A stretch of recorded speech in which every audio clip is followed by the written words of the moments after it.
Stack of books right behind me. Getting money's where you find me. Getting money and I lift weights. Boy, taxes, so I switch state. Oh, my fault. Y'all caught me freestyling on them hard ass beats. Welcome to another episode of Victory Talk. You know what it is. You know what it is. Listen, we're gonna talk to y'all about really leveling up your game today. We taking it to the next level. We show you how to be a high value man, show you the things that you are fucking doing that's fucking up your life, stopping you from balling on these hoes, flexing on the haters, and getting in the best shape of your life. Man, let's get into this episode.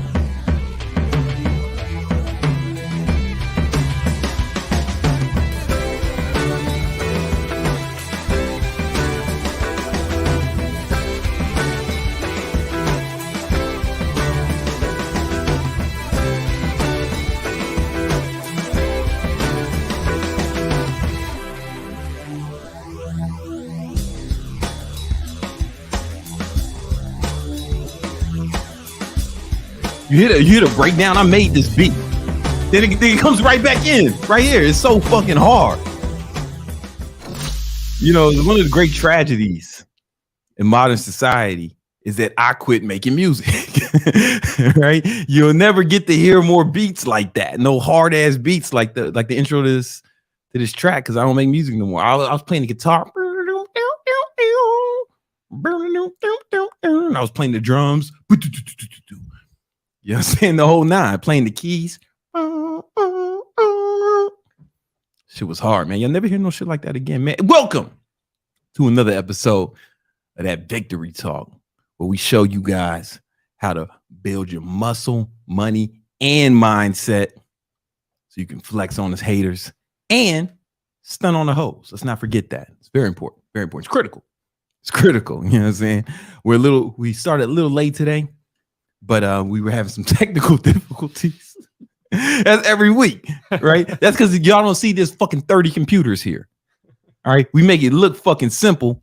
We make it look easy, but it's like 30 computers all talking to each other and shit, you know? Before we get into it, of course, we got to have a message from our sponsor, Dot Repellent. Dot Repellent is an easy to apply spray that will keep the dots up off you. Because here's the thing. Once you listen to enough episodes of Victory Talk, join the free Discord, the Victory Unit, and get all the game that's in there. We got free courses, free ebooks to help you build your money, muscle, and mindset. Once you get your money and muscle and mindset to a certain level, the fucking dots, these hoes, they ain't gonna be able to resist you. It's gonna be a fucking problem.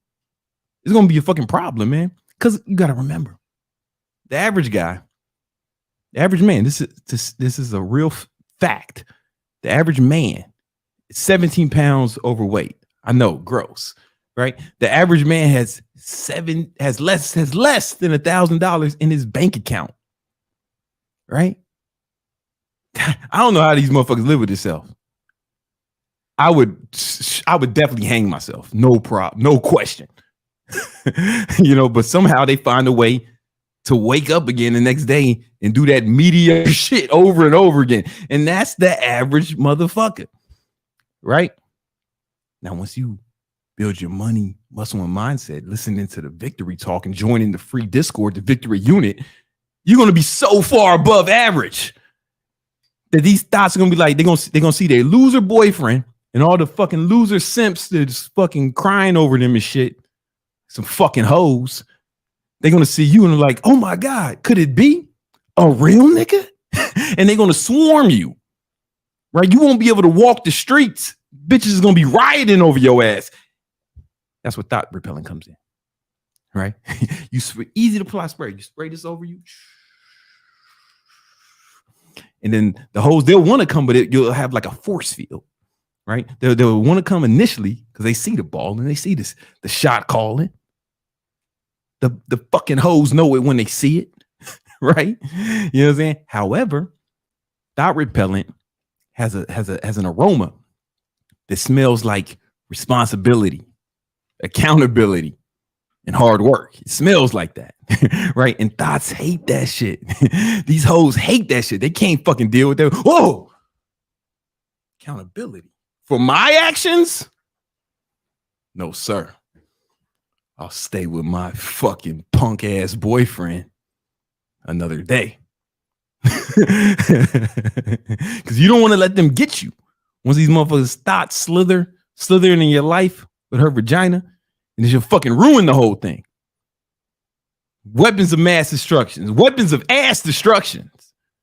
I seen thoughts infiltrate a fucking real nigga's life and just fucking ruin it from the inside out.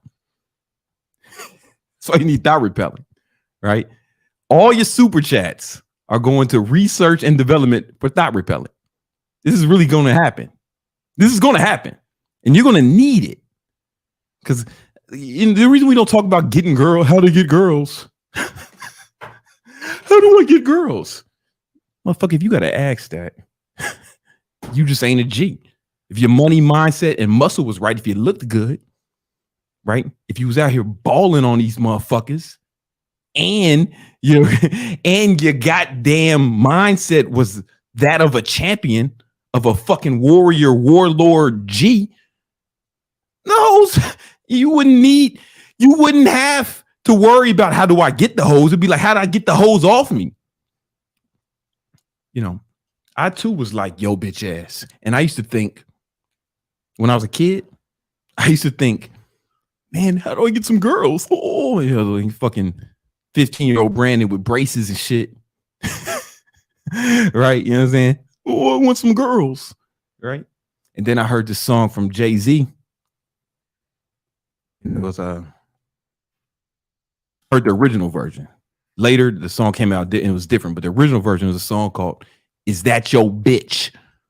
It was Jay-Z featuring Missy Elliott, the great Missy Elliott, and Twista from Chicago. You know what I'm saying? The rapper Twista. And it started off like this is how the song started off. Don't get mad at me. I don't love him. I fuck him. I don't chase him. I duck him. I replace him with another one. And I was like, wait a minute. He doesn't chase him. He ducks him. He's trying to hide from him. How could this be?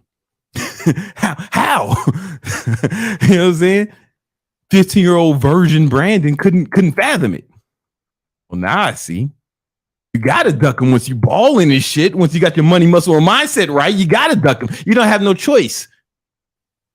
You wouldn't get shit else done. They'll try to take you off your path. They'll try to ruin everything. You know what I'm saying? Thought repellent will keep you safe out here, man. More money, more problems. Christopher Wallace said that. He was talking about hoes, man. That's the only problem. Too many hoes. But if you got thought repellent, keep the hoes at bay so you can stay focused on your mission. You know what I'm saying? All your super chats go to thought repellent. All right. I'm excited about this episode. If you can't tell, I'm turned up. I'm turned up today. Nima, you were making a crazy face. Is something happening I missed? No, looks like the victory unit fans over here really want this thought repellent to be out bring there. It to Martin. You know what I'm saying? That you got it. The super chat's funded. Yes, and super chats are really supportive. We just had a $50 super chat for the thought repellent. Oh, for my man MJ, get right. What up, homie? We gotta send him a prototype or something. Yeah. Yo, this brother needs it. My man MJ, he needed, man. Come on, man. It's good to get some, feedback. We gotta get it out. How well is it working? Yeah. Not if it's working, but like how well is it working? Yeah. Will it? We know already. It will repel 3 to 5 thoughts. We know that. But like, what if you get swarmed? Like that's what I imagine. That's what happens when MJ goes out in the streets. He gets swarmed. Shit look like World War Z, or like the fucking. He tries to go to his fucking crib. It's like the end scene of I Am Legend when all the fucking vampires are fucking, all the monsters are trying to get into the fucking crib, right? I imagine that's like him every time he comes home. He actually responded. He's gonna have to bathe in that shit, spray his yard or perimeter. You know what I'm saying? Yeah, it's necessary, bro. I get it. You ain't gotta tell me. All right, but we got a lot of stuff to cover today. And it's come to my attention that I haven't talked enough about muscle or fitness on the podcast. And I think I want to start that off. I got some habits that I've been doing to help me get in amazing shape. You know what I'm saying? Like I'm 40 and I'm fucking flexing on you niggas, man. And I want to show y'all, I want to share with y'all some of the tips that I have. And that's what we're gonna start this off with right now with habits of a winner.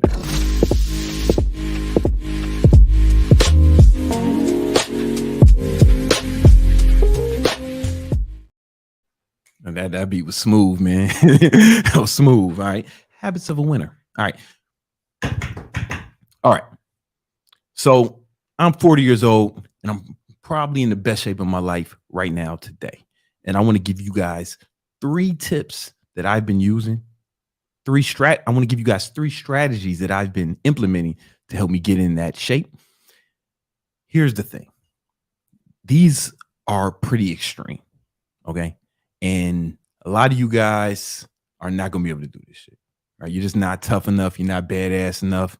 Like if you're a motherfucker who types, that's too fucking hard for me, or I don't want to do all that, that's too much. Listen, I believe it's too hard for you because you a motherfucking bitch. You a bitch. You probably been a bitch your whole life. You probably gonna die a bitch. This is not for you. You can probably stop watching this shit now. I don't want to waste your time. You got bitch nigga shit to do, right?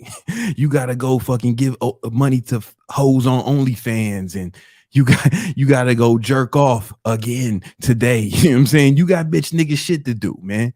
So go ahead and do that. I don't want to waste your time, right? And if you don't have to type your comment, oh, this is too fucking hard. Oh, that's too extreme. Nobody has time for that. Listen, man, this is not for you. This is for people who want to have elite level success, who want to be the best they can be. This is for people who want to be the best they can be, who want to max out their potential, not your bitch ass. All right. Not you. Right. The reason you feel compelled to type that shit when you hear some real shit is because you know you a bitch, right? You've been a bitch for mad long, right? And secretly you kind of hate yourself. Your parents kind of hate you. They're like, damn, we didn't get that abortion for this. You know what I'm saying? You know what I'm saying? Your wife probably hates you if you found some fucking 5 to marry you.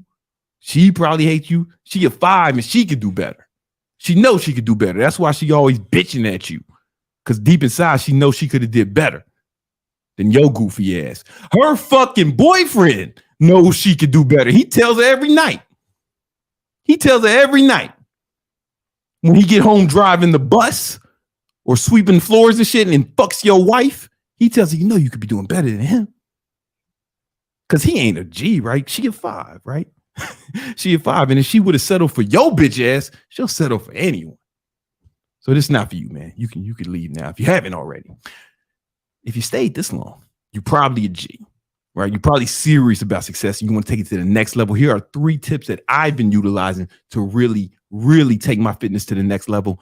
And people who I've been working with and training, I train some people for fun on the side, like friends of mine. I train them and they've been getting great results as well. And here's some of the tips we've been utilizing. All right. Number 1, it's all calories in, calories out. We know that, right? All you got to, if you want to get ripped, all you got to do is burn more calories than you consume. I think everyone knows that, but they don't take it fucking seriously. All right. So here's how you do that. First, you need to find out how much you're burning each day. Right. And the only way to really do that without guessing is to get yourself some sort of fitness tracker. Right. I like the Oura Ring.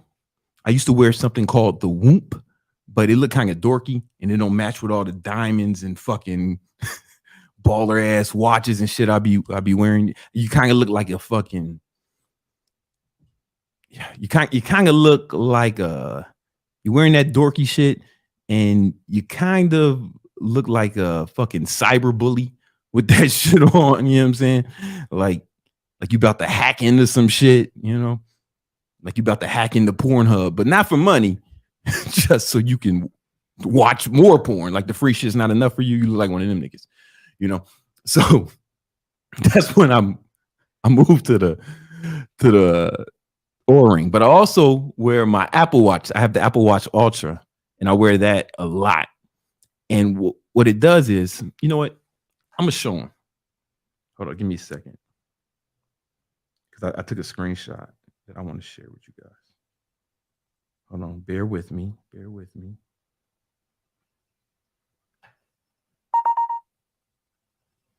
Where that though? Okay. Give me a second.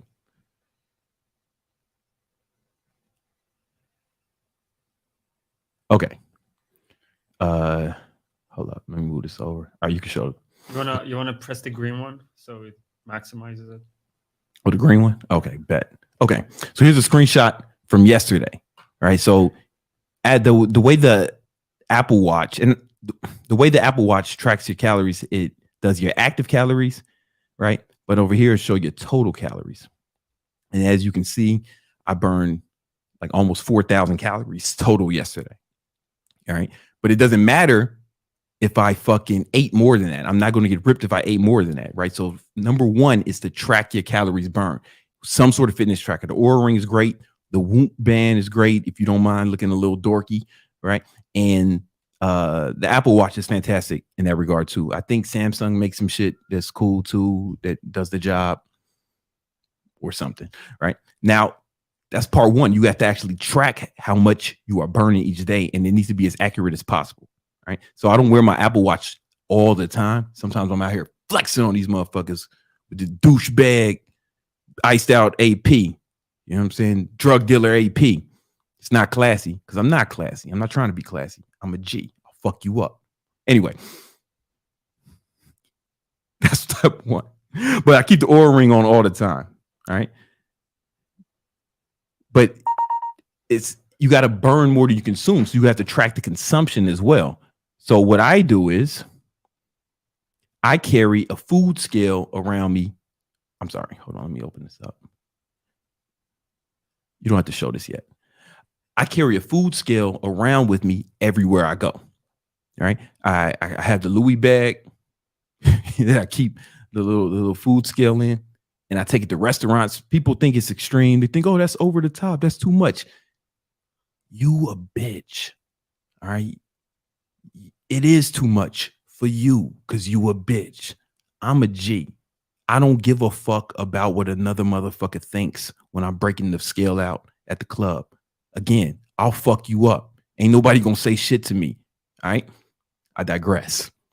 I weigh everything out, everything I at a restaurant, or if I'm at home, my girl orders something or she cooks something, you know, I know I gotta weigh it, right? And then I put it into MyFitnessPal, right? So here's yesterday. Boom. This is my macros from yesterday. Oh, you know, this is not the calories. I meant to show them the calories. Let me bring that up. Hold up. Bear with me.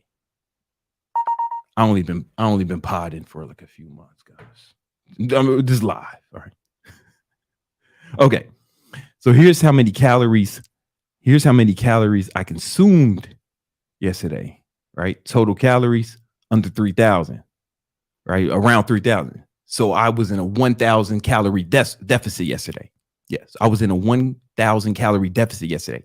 You do that every day, you're going to lose fat. It doesn't really matter what macro nutrients you have. I like keto. You can see my macronutrient ratio, but I know it's not for everybody. Hold on. How do I get out of here? Escape. Top left. Escape on keyboard. I gotta hit that one. Yeah. Oh no, I got two. You got a keyboard over here, man. I keep forgetting. My bad. Come on, man. My bad. Come on, man. Stop doubting me. All right. All right. So my macros look like this. Yours may look different. You know what I'm saying? This was yesterday. You know, I keto, so my net carbs were under 50. I keep my protein real high. I know I could do that and still stay in ketosis because the first year I did keto, I actually measured my ketone levels twice a day. And for whatever reason, I can consume more protein and stay in ketosis. Not everybody can, but whatever. You don't even have to do keto. The most important thing is the calories. I don't really care what you eat, right? You motherfuckers ain't tough enough not to eat carbs. Chill out, right?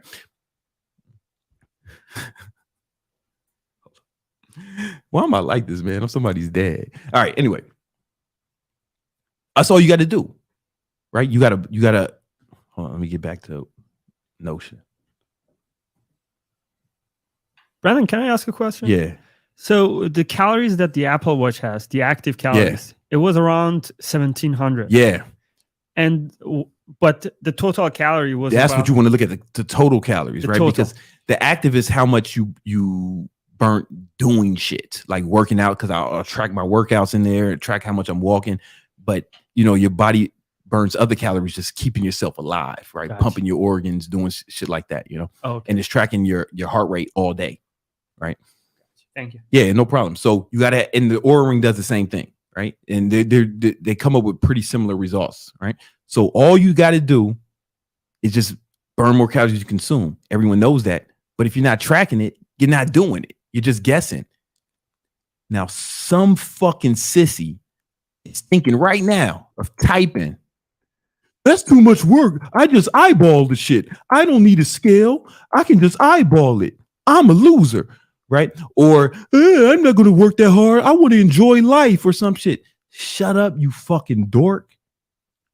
I know you want to enjoy life. You want to have tasty treats and shit. You know, you want to put some sweet and tasty in your mouth all the time. I know that. I know that. Your boyfriend knows it. You know what I'm saying? This ain't for you. This is for people who want elite level success, right? You motherfuckers are so busy trying to think of how much you can get away with or what's the least amount you can do. The real motherfuckers are seeing how much they can take, how hard they can go, how much they can push themselves, see what the fuck they're made of. You soft ass motherfuckers is always looking for ways to cut corners and make it as easy as possible because you a fucking bitch. I fucking hate you. Anyway. So it's all calories in, calories out. Get yourself some sort of fitness tracker. Oura Ring, Whoop, Apple Watch, Samsung Watch, Garmin, something that's going to track your calories burned every day, right? And then you have to also track how many calories you intake every day. Get yourself a food scale, weigh everything you eat, or if you some of this package, you can scan the label, right? Input that into MyFitnessPal. Boom. You can't lose. You literally can't lose. There's no way you can lose if you do that. Right. Number 2. This is one that's a little controversial. I put out YouTube shorts about this and people were up in arms, man. They couldn't believe it. Some of them just didn't believe, Nima, that I actually did this, right? They never seen a motherfucking real nigga, right? I had to push that. That's good shit. That's good shit. That's good shit. All right. So I want you to think about the normal person's workout. Let's say it's an hour, 60 minutes, right? Boom. And this is the intensity, right? You go from like P is for punk, like a little punk workout, to King Keto, Brandon Carter, badass workout, right? That's the intensity level, right? So as you train, right? Boom. As soon as you start training, you're going hard. But as you train, the intensity is going to dwindle as the duration increases. It's just like a boxer he's got way more energy and he's way more intense in round 1 than he is in round 12, right? It's always like that, right? So instead of, okay, so let's say we were to put this in the thirds. Boom. The first third is super intense. Second third is moderately intense, and the last part is, just kind of going through the motions and shit, right? So what I do is instead of one 60-minute workout, I do 3 20-minute workouts. And here's why it works, right? Because, bam, I just get the intense part 3 times. You get what I'm saying? I'm only doing this, but instead of doing it once a day, it's times 3, right? So I get 3 times the intensity of my workout. And there's a few other good reasons to do this, right?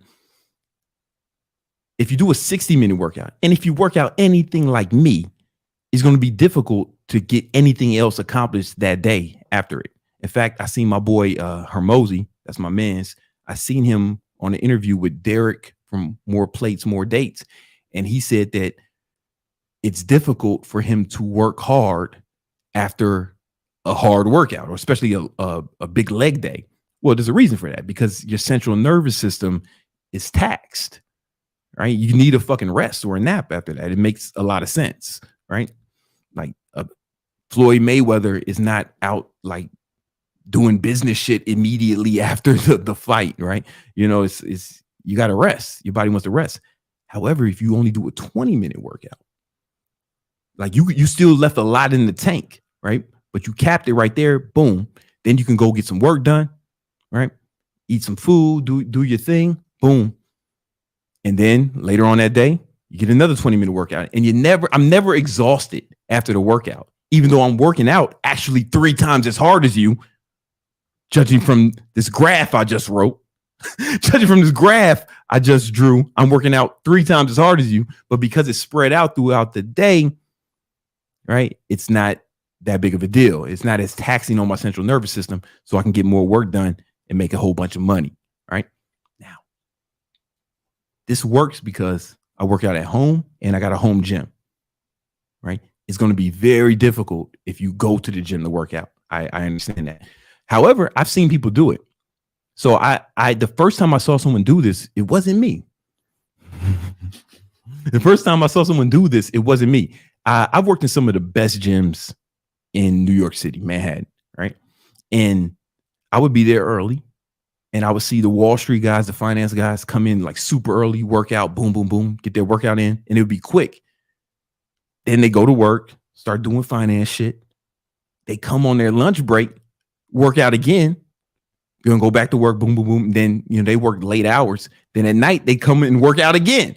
They would actually model this after real people who had regular jobs, who worked harder than your bitch ass and did it in the gym.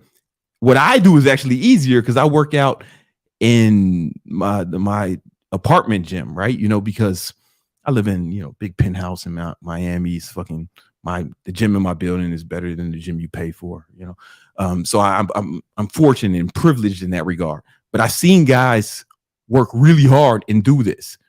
And the first time I started doing it, it wasn't for this reason. It was just for time. We used to have an office in Midtown Manhattan, and I was living in Queens, and I would take the train to Midtown, boom, get off the train, work out at Crunch for like 30 minutes. And then I would go to work, boom. And then on the way home, I'd do another 30-minute workout and then go home. And I just found that way better than a whole hour workout as far as productivity was concerned. But the second benefit of that, another benefit of this is you get more post-workout windows. So after you train, your body's more insulin sensitive. You have your insulin sensitivity has increased, meaning that you will utilize nutrients more effectively, right? You get fucking 2 or 3 of those windows. You get what I'm saying? You get 2 or 3 of those windows where you're more insulin sensitive. You get what I'm saying? So now your body is going to utilize the nutrients that you consume more effectively throughout the day. There's no version of reality where this is not more effective than doing 1 hour workout. There's like no version of reality where this is not more effective. Some of you guys are saying that's I know some of you guys are thinking the time that's too much work. It's a waste of time. Listen, you don't have to do it. You don't have to do any of this, bro. You don't have to get all upset about it. Like people got mad when I did the YouTube short about it. They were like angry in the comments. They were angry, not at me, man. They're just angry at themselves. Their lives, you know. Wife don't love them because they a bitch. Kids don't respect them. You know what I'm saying? Their fucking kids want to be like Brandon Carter instead of them. You know what I'm saying? They got to live with that, you know? So I get it. If it's too much for you, I knew that because you a bitch. You know, don't worry about it. You know what I'm saying? Break your workouts. At least just try 2. If 3's too much for you, just try 2. Oh, and people say, what about showers? Yeah, I take 2 or 3 showers a day, depending on how sweaty I get in that middle workout. You know what I'm saying? But I definitely take 2 or 3 showers a day. It's quick, you know what I'm saying? Because after the first shower, that's when you shave and do all the real shit. Then the other ones, you kind of just rinsing and lathering off. It's like mad quick. The other 2 are like mad quick. All right. Tip number 3. And this one, fuck, I wish I had it. Tell y'all to get you need my gym bag. So you want to make training fun. What do I mean by that? Well, especially as it pertains to burning calories, there's a cool way to make it fun. And the best way is to compete with your friends, right? So if you guys are tracking how many calories you burn, you guys start competing with each other. So Whoop had a real cool thing where it was a community where you can set up like a team, like a Whoop team. And I had me and all my sales team and some of my other employees. We were all on the team when I had a Whoop, and we were trying to see who burned the most calories that day, right? It was like a competition, right? And I don't wear the Whoop anymore, right? Because it's a little geeky, but it's a good device, right? With my Apple Watch Ultra, my friends who have Apple Watches were competing with each other. And 2 of them in particular, man, my boy Corinne, who was a Marine, right? He used to kill people, man. He's just crazy. You know, he's a Marine. And then my boy Tay Sweat, who's like some big time trader. And, you know, we're always competing with each other. Sometimes I wake up, Corinne been up since fucking 3 a.m. War flashbacks, running around the house and shit. And I look at my fucking Apple Watch. I look at the stats. I wake up and this motherfucker done burnt 1,500 calories. And I'm like, oh shit. All right, it's gonna be one of those days. But I ain't gonna let him beat me. And especially because these motherfuckers are vegans. Both of them are vegans. I know black vegans. I didn't even know that was a thing. That's like new shit. And I'll be goddamn if I'm gonna let some black vegans beat me at anything. I don't care how many wars you won. I'm not gonna. Let's see if I'm winning today. The only time they beat me is if I don't wear the watch for something. You know what I'm saying? Hold on, let me see. I'm gonna check right now. Then I got my other boy Daniel. He was supposed to join. He was a Army Ranger, but I don't think he want to smoke. All right. So it does. So Apple only shows you the total calories, right? With your team, it doesn't show you this. But I am getting my ass kicked today. Corinne burnt like 1,400 active calories so far. It's in front of you. Oh yeah, I put it in front of it. Yes, right there. I'm losing today, but the day ain't over. The day ain't over. There's been days I just stayed up. My girl was like, hey, let's do this. I was like, nah, I got to beat the vegans. It looks like today's one of those days. Today's one of those days. Yesterday, I smoked these motherfuckers, though. Look at this. Can't compete, man. Can't fuck with me. And so like we're pushing each other and everybody's getting more ripped as a result. This is a form of positive peer pressure, right? You guys been hanging out with losers all the time. They want you to fucking go party with them, chase hoes with them, circle jerk, whatever it is you guys do, right? And they peer pressure you into doing that loser shit. You need to create a team of fucking warriors that peer pressure you into greatness. It's a super effective strategy. All right. So that's one way to make it fun. Another way is some new shit all the time. I used to think that video games were just for like dorks, right? But come to find out, they're for me too. Right. So I got a Nintendo Switch. And what I do is to make cardio more fun, I have an exercise bike on my deck, on one of my deck. I got like 5 of them, you know, but like on one of them, I got an exercise bike and I only play the Switch when I'm doing cardio. And the reason is because playing video games, they're a lot of fun. They are a lot of fun because they spike dopamine. But exercise, and especially cardio, is like boring, agonizing, right? And this way, I introduce dopamine spike on the exercise bike to the boring exercise, and it makes it fun. And sometimes I'll be in there, motherfucker, with the Smash Bros, Splatoon, fucking people up, right? And I might do cardio for like way longer than I intended, right? This way I have a little fun and beat the vegans, get ripped at the same time, right? This is a cheat code. I'm gonna be saying this all the time. It doesn't have to be the Switch. You can get a Steam Deck or something, or just get yourself an exercise bike, pull up to the Xbox, whatever it is you got, right? It makes it fun. And there's also fitness games on the Switch. That's why I like this. Fitness games on the Switch. There's one called Arms that I like, where you're like boxing, you're like a robot boxing or some shit. And I put these like weights on my wrist, and that makes it like so much like harder. I burn way more calories, and this makes the cardio fun. Or I'll be fucking my girlfriend up in that goddamn somebody's gonna clip that and it sound like I'm beating her.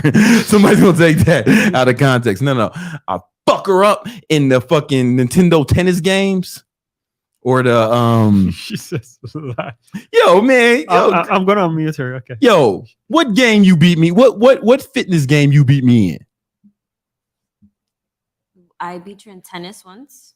Bro, clock is right twice a day. Volleyball. You beat me in Nintendo volleyball. Yes. I'll stop this fucking pod. We'll do this shit live. We'll do this shit in front of the pod. This is part to be just this whole shit to turn into me beating you in games. Challenge accepted. All right. Brandon, you also have the video if you want to refer them to. Oh yeah, I made a video about this too, right? You know, and I recently found out that the Meta Quest has a bunch of similar fitness games that actually look cooler, right? Because on my iPad, I'll be playing Call of Duty Mobile on the exercise bike, shooting people in the face and shit, you know, and that's a lot of fun. But MetaQuest has a game where it's like you're in it and you got to like really do this shit. It's like Call of Duty, but it's like, it's like you actually doing this shit, you know. So I will report back to you on that, you know what I'm saying? And they got boxing games, they got a Creed game. They get a Creed game, and I'm assuming your girlfriend dumps you for some other nigga, and then you got to go like win a championship. I'm assuming that's how Steve Harvey's daughter dumps you, and then you got to start boxing. I ain't played it yet, but I just assume that's how it goes. All right, yeah. So look, make it fun, man. With either competing with your friends and use video. This is a cheat code, guys. Video games while doing cardio, but only while doing cardio. Like I rarely ever play it when I'm not doing cardio. Maybe on planes and shit. You know, sometimes I'll break out Smash Bros or something, you know. But this is a cheat code. Video games while doing cardio. If you got an iPad, you can hop on Xbox Game Pass with the controller, boom, you straight. All right. Those are the three things. The last one was fun. The first two are extreme. The very first one is most important. In fact, they are listed in order of importance. Right. If you can do those, I promise you, you'll be in the best shape of your life. I know it's a lot, but it's just how bad do you want it? You know what I'm saying? Are you the kind of guy who's trying to see how much you can get away with, or are you trying to see how much you can push yourself? You know, you ain't got to tell me. We'll see it. You know what I'm saying? We'll see it. You're going to be wearing it. You know? All right. All right. Super chat. Super chats. Yo, Splatoon is fun, man. I just started. Yo, that shit is fun as fuck, man. I thought it was like some little nerd shit, but like that shit is fun. We got Greg. Greg, what are you saying? Found. Also, free futures course coming for the Discord. Oh yeah, Greg, man. Shout out to Greg. You know what I'm saying? He's he helps us with the Legion, Relentless Legion, and he's putting together a free futures trading course. Yo, I made a lot of money trading futures. Me and Greg talked about that. We usually don't talk about stocks because futures is like a little bit too complex to explain, but I made a lot of money trading futures. It's my shit. What else we got?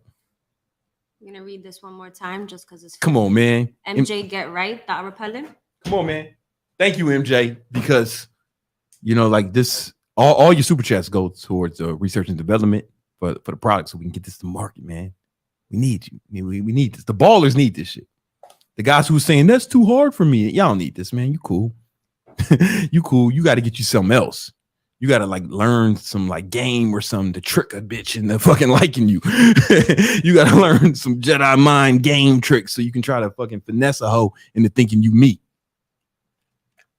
We have Ashton. What's he talking about? Hey, Brandon, should books, gym stuff, supplements, things of that improvement nature come out of the baller account, operations account, or war chest? That's a good question. Now, that's a good question, and I'm not sure how It depends if the stuff is going to make you if you're buying a book or a course and you're going to use that course to make money, then that should come from investment, right? Supplement, that's from operations, right? But if anything is going to be used to make you money, it comes from the investment account. Anything that is used to live life, operations. So the supplements, you ain't gonna stop taking supplements, right? That's part of that's an expense of yours, right? So it's operations. Good question though. We have Gabriel. Big Gabe. Hi, Brandon. What is it like living away from your family? Oh man, well, I live away from my son. To clear that up. No, it's cool. I just go visit him twice a month. It's cool. I don't like doing baby shit all the time anyway, right? So it's like, but we FaceTime all the time, and that's my man's. You know what I'm saying? Once he's old enough to do gangster shit with me, then and decide where he wants to live, he's probably gonna want to roll with a G. You know what I'm saying? But he got to be a G to roll with a G. So we'll see. See if he lives up. We'll see if he lives up to the Carter legacy. You know what I'm saying? Gabriel asked a second question. Mm-hmm. Would you ever consider doing reaction videos to your old videos? Is that a good idea? Reaction videos to your old videos? That's like jagging off in the mirror, ain't it? Or like I've heard.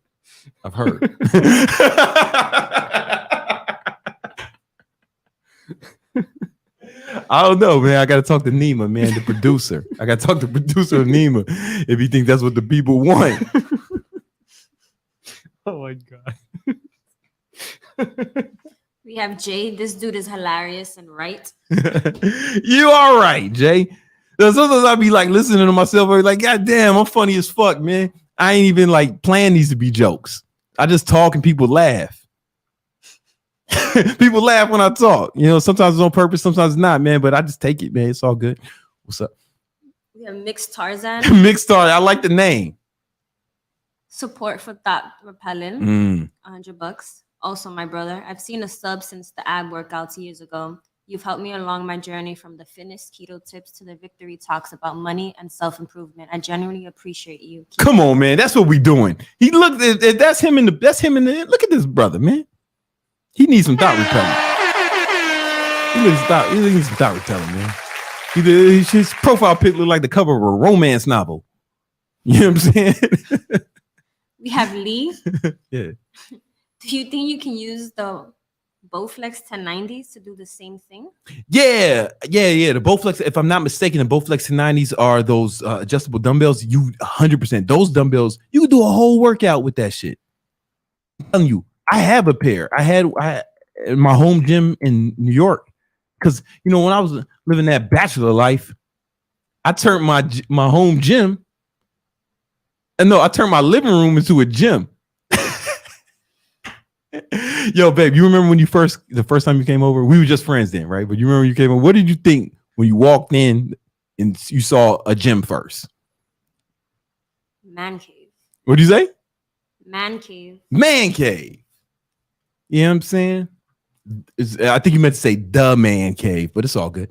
And it's all good. We all make mistakes. And that was on purpose. I wanted, you know, some baby before I met you.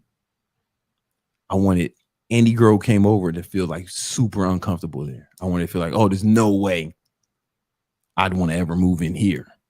Okay. So I said, well, let me turn the living room into a gymnasium. So I had a squat rack. As soon as you walk in, you're greeted by a squat rack with a full size squat rack, not some bullshit, like the real shit. A fucking a bench and those Bowflex dumbbells. You get a whole workout with that. And I had a sauna in that motherfucker. Sauna in the damn dining room. I had a sauna. It wasn't no fucking kitchen table, no place to eat, nothing. You know what I'm saying? It was on purpose. I thought about his approach to guys. You don't want girls to feel comfortable enough where you got state where they come over and they want to like, oh, this is a good place for me to move. I can see myself in here. Turn your living room into a gym.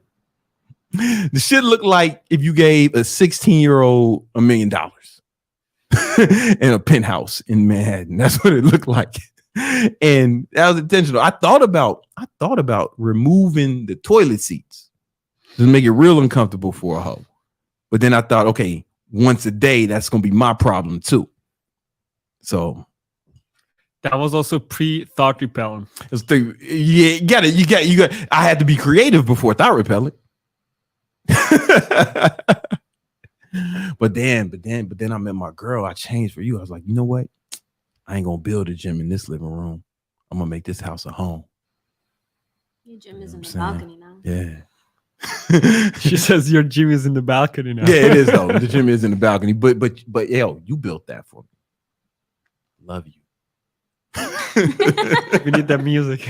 Nah, because we get every time we do it, we get a fucking. Oh, and your bedroom was a studio. Yeah. One was a fucking the music studio. Yeah, it was a 2-bedroom, was a music studio. You know how I roll. Not a. What else we got? $5,000. That's from Chile. It's like a little over $6. Hey, I like you, man. Sup, BBC? What Looking up, sharp as always. Right Thanks, now, I'm bro. in a third world country, but the other day I hear this and it stuck with me. Doesn't matter if you're in the third world, there's only a third world mindset. Come on, man. That's what I like to hear. Yo, if it wasn't for me, Novio, you know what I'm saying, my son, I'd be in a third world country. Here's the thing. I'd make American dollars in one of these shitty countries. Not saying your country's shitty, just the other ones, right? You know what I'm saying? and it's like my money would go so much farther, you know? A cool one. Like, baby, I go to your hometown. Where you from? Dominican Republic, man, where you grew up. Right? We just go down there. Nah. We with the amount of money we got, the amount of money I got, we can own. Can I buy the island? I think you can buy the whole island for like, I don't know, $30K or some shit. I don't know. Anyway. We have Ashton. Favorite exercise for thick abs that help you. Thick abs that had helped you. That sounds so funny. Yo, you know what it is? It's the rope crunch. I have videos on how to do the rope crunch. That's how you build the thickness on your abs. So it's like my abs are like baby fists. You know what I'm saying? Baby fists. That's how motherfuckers be. That's how motherfuckers be thinking my shit is like fake, like Liver King. Fake abs don't do that, baby. Right? The rope crunch. That's how you build like the thickness in your ass. It look like a little baby fist. We got Adam. Mm-hmm. Brandon, is self-punishment a good way to break bitch habits? If so, what kind of self-punishments would be best, whether physical or not? So what you want to do? You want to slap the shit out yourself. You know what I'm saying? Fucking smash your head in the wall every time you do some bitch nigga shit. No. Here's the thing. You're not punished. I heard a quote that say, you're not punished for your sins. You're punished by them. Let that sink in. You're not punished for your sins. You're punished by them, right? So if you do some bitch shit, you're going to be punished for that, right? Let's say you don't work out or you don't stick to your diet. Yeah, you're going to be punished by being fat. Like not doing it will be self-punishment. The problem is that the punishment comes later. You know what I'm saying? And when you do the things you're supposed to do that will get you where you want to go, the reward comes later, right? So it's really being able to delay gratification is like a cheat code to success. You know what I'm saying? If you can learn how to delay gratification, right? Do you want to be happy now? Or do you want to be happier later, right? It's discipline is giving up what you want now for what you want most. I'm dropping jewels today. God damn, did that? Some motherfuckers probably stood up, walked out the house when they heard that shit. I'm taking notes here. Come on, man. If this mic wasn't on the table, I'd have to drop it. After that, discipline is giving up what you want now for what you want most. You know what I'm saying? You know what I'm saying? Like but the thing is, you feel good when you do it though, even though it's like it may feel like short-term pain. You're proud of yourself because you know that's what you're supposed to do. You know that's the right thing to do. And when you don't do what you're supposed to do and you do some bitch shit instead, the bitch shit feels good when you're doing it, but right after you feel like a little hoe, right? You feel like a little hoe. And that's when you got to go on somebody else's video and say, that's too much work, or I can, he can do it. Fucking sissy. You know what I'm saying? You fucking what kind of I don't know, man. I don't know what kind of woman likes guys who behave like that. You know what I'm saying? I don't know. Maybe like trolls, mutants, the obese. They might be into that shit.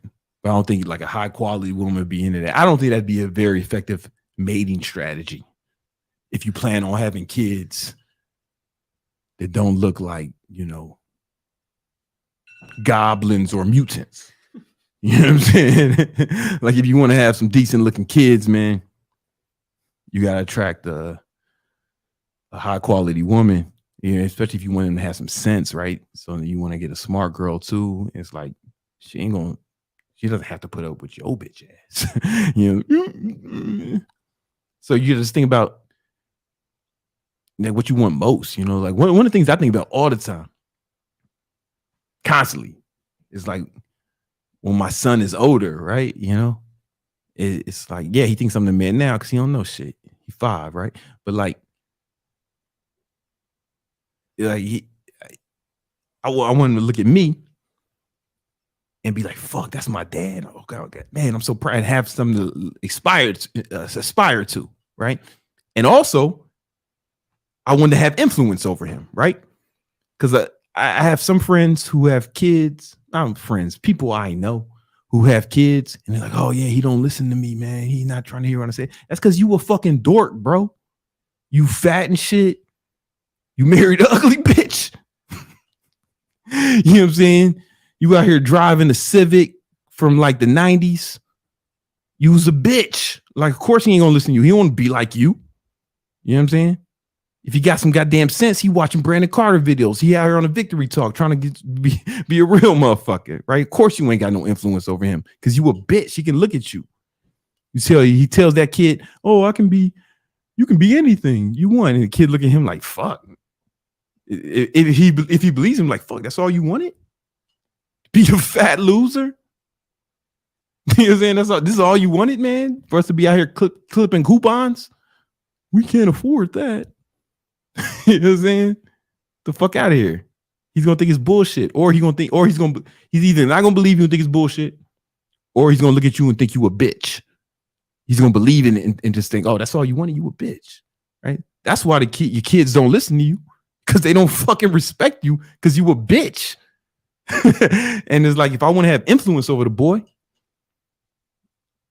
I gotta be influential. You know what I'm saying? So yeah, I basically make all my decisions trying to impress a 5-year-old is what I'm trying to say.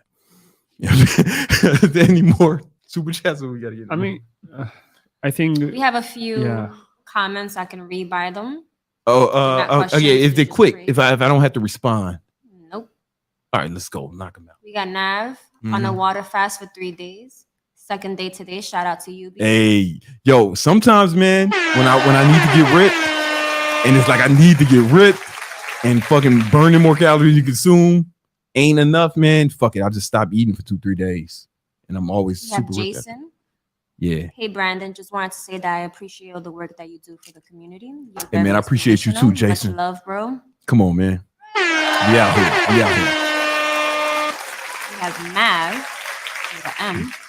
Big homie dropping the gems. Come again. on. Thank you. Come on. Real recognize real. Matter of fact, we got some more real. Is that it? Or is there more? Nope. Two more. Oh. Freedom Fund Money. That repellent R&D and feedback on the Wealth playlist here on YouTube. See ya in the Victory Unit. Come on. Come on. Let's go. Freedom Fund Money.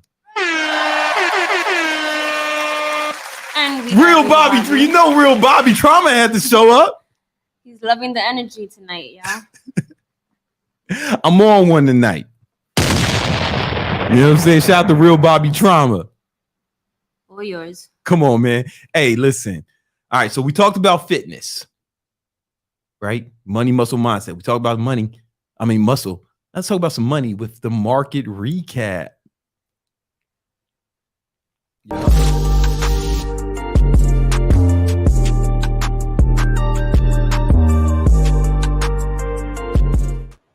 All right, you know what it is. Yo, we got a special guest today. The homie Greg. You know what it is, man. He's subbing in for Romulus.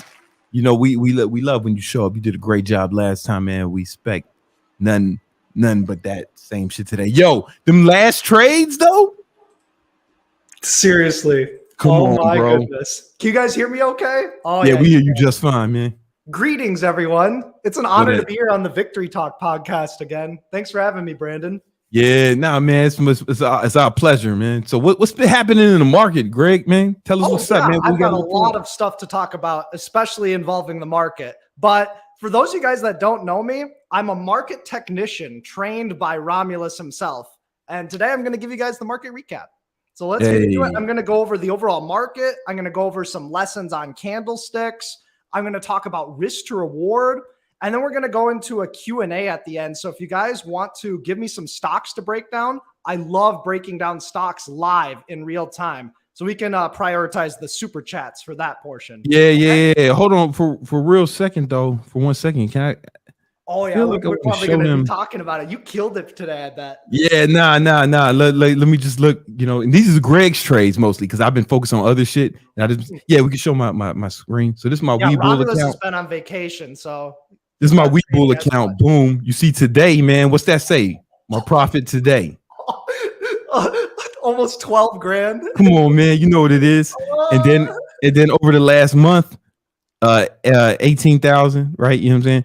But that's 21% of my count. And if we do that versus the S&P 500, we killing that shit. We killing the market. It's getting destroyed by you. We killing the market. Shit ain't even close. Oh, She ain't even close. It was, I mean, some of them trades was down for a little bit, but those were unrealized losses, yeah, right? we'll talk about that too. I'm gonna go over that. Yeah, because remember we was down. I was like, should I add more? You know what I'm saying? It was like, yeah, because I'll do that. If I believe in the trade, I'll add more if it goes down. I'll be like, cool, I'll buy even more for cheaper. You were literally texting me. You did it again. You texted me, Greg, do you think the SPY is overbought right at the high, right before it got absolutely destroyed? Yeah. Oh my goodness. I looked over. Come on, man. But anyway, let's get into it. I just wanted to show y'all, and this is what we do in the Legion, right? So if you want more information about it, you just want to learn more about trading, make sure you join the free Discord. Greg is in there, Heavy, Relentless in there. You know what I'm saying? And Relentless was trained by Greg, and we just all about getting money, man. Like man, Greg, I love getting money, man. There's few things I love more than getting money. Maybe a little bit on options, but listen, man, I don't know if I love anything as much as getting money. Like it's like my son getting money are like neck and neck, man. They really fighting for position.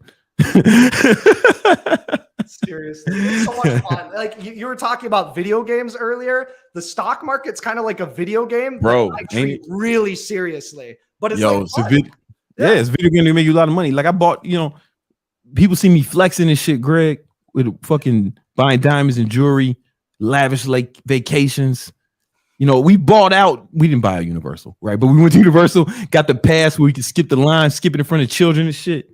Watching them cry as we hop on the like that shit costs bread, you know what I'm saying? But like that's what stock market money. Like all that luxury shit, I pay with stock market money. My earned income goes. That kid is probably still waiting. He's still waiting. He's still in line. No, the ballers keep jumping in front of him and his poor daddy. Go follow Daddy in the victory on Instagram to see some of those pictures. Those are some really good posts on Instagram. Highly entertaining. Come on, man. What are we looking at right now, Greg? Yeah, so basically right now we're looking at a daily chart of the S&P 500. So this is kind of what people think about when you say the market. Yeah. And so last time when we were on the Victory Talk podcast, when I was on the Victory Talk podcast, we were selling off. And Romulus was telling us, hey, throw up a 200-day moving average. And that's basically just an average of price over the last 200 days. So it's smoothing out price action. Yeah. And Romulus said there's going to be some support at the 200-day moving average. And support just means we're likely to bounce and move higher from there. So boom, we get a bounce off the 200-day moving average. But it bounced super high. Like, I don't know if you can throw up the RSI too? I don't know if you can do that too quickly. So like I looked at the RSI on the number 2, right? And we teach you all this stuff in that's the 14. This one's the 14, not exactly the main one, but essentially the RSI got like way overbought on yours. Yours is a faster moving RSI. Yeah, because I like to put it on the 2 for like those quick changes, but that's like the normal one, but it was still oversold. Let me see if I can bring up trading view. Yeah. Do you want to share your screen? You can show us your RSI because it'll be different. Everybody has different settings. And then I want to show you guys a cool candlestick formation. Okay, can you see this? A lot of money. Yeah, you can show this. So this is my trading view, and I text Greg on this day, and I was like, "Yo, man, it's got to be overbought." I was looking at the RSI on the 2, right? It's got to be overbought, and he said, "Yeah," but he wasn't really 100% sure, right? And then I texted him the next day, "Okay, it's got to be overbought now." Right? And then he said, bam, I shorted right here. Boom. You know what I'm saying? got that money, man. That was really cool. Like you're really on point with finding those tops. It's so cool to see. Yeah, that's something, just that's what we do in the Legion, man. You know what I'm saying? Real quick, I just want to teach you guys a real cool candlestick pattern. It has a really high win rate. And so what this is called, this is called an evening star pattern. So basically what happened was we bounced a lot off of the 200-day moving average. The candle closes near the high. So buyers are strong. The next day we gap up. So in the overnight session, the market pushed higher. We even pushed higher even more and closed near the highs. This is the first part of the morning star pattern where we have a uptrend, a prior uptrend. Then what we got was a star. This is called the star portion of an evening star pattern. And this is a reversal pattern that signifies huge downside. Right, because that's a hammer. Yeah, this is kind of like a tail candle, inverted hammer, some people say. Yeah. And then the confirmation candle is a bearish, big engulfing red candlestick that penetrates all the other candlesticks. And notice where it happened, Brandon. If I draw support and resistance, supply and demand, very simple stuff, nothing too fancy. But look, the market had bounced off this price earlier. It was support. That was support. Boom, we get crushed right there at support. Old support, new resistance. So we started to sell off exactly from that level because that's where buyers were previously trapped. And so that can create some sell side activity. So evening star pattern has a very high win rate and generally has a lot of follow through most of the time. It doesn't have to drop. It doesn't have to. Most of the time, markets tend to drop after that type of formation. And if we take a look at some potential support areas, real quick. Okay, you're gonna give potential support because I was thinking because personally I was thinking if it goes below the 200 now, then that's where I would really think about shorting. You know, it's aggressive to short a breakdown, but you could, in terms of risk to reward, it's about a 1-to-1 risk to reward because there's a lot of space that it could rally up towards. So it all depends. You would probably want to have a tight stop, but then again, but stop losses don't count on fucking after hours though. No, they don't. So you could manage your risk through futures. There's a lot of ways that you can trade it. If you're expecting a waterfall sell-off, like a big flush, you could do a trail stop to manage your risk. And that just means, you guys, if the market goes against Brandon, it'll tag him out either for profit if it's gone down enough or for like break even or a small loss. So if you're expecting a waterfall, you could do a trail stop. Okay, so you think he's going to go down to that blue line? Yeah, you know, I do think it's most likely to go down to this blue line, and this is where sellers were previously trapped, where we had this low base, this bear flag that actually broke up. So sellers are trapped over here. This is a potential magnet area, and that's about 385 on the SPY. So 3 to 4% drop is the most likely scenario. It doesn't have to occur. Of course, you know, we could just whip around and chop around. We're still above the 200-day moving average, so we got to respect that. And if we come above today's high, that could just mean we're going to test this chop zone then. So there's a lot of scenarios that can occur with the overall SPY. Well, so I have a trade idea. Yeah. And normally I just text you this, right? Yeah. But what about an iron condor in between, you know what I'm saying, with those two lines? You know, you'd have to evaluate the premium. It sounds risky. You know, you could do it. I would say wait for it to come to the 200-day. The 200. And then you could set up like a slightly bearish weighted iron condor. Okay. You know, centered around like, you know, 390 on the downside and maybe like 395 on the upside, 398 on the upside. I can help you construct it real time. Last year I was doing iron condors 3 times a week. Boom, make it on the SPY. I was not fucking around. I was so aggressive. No, I know. Seriously.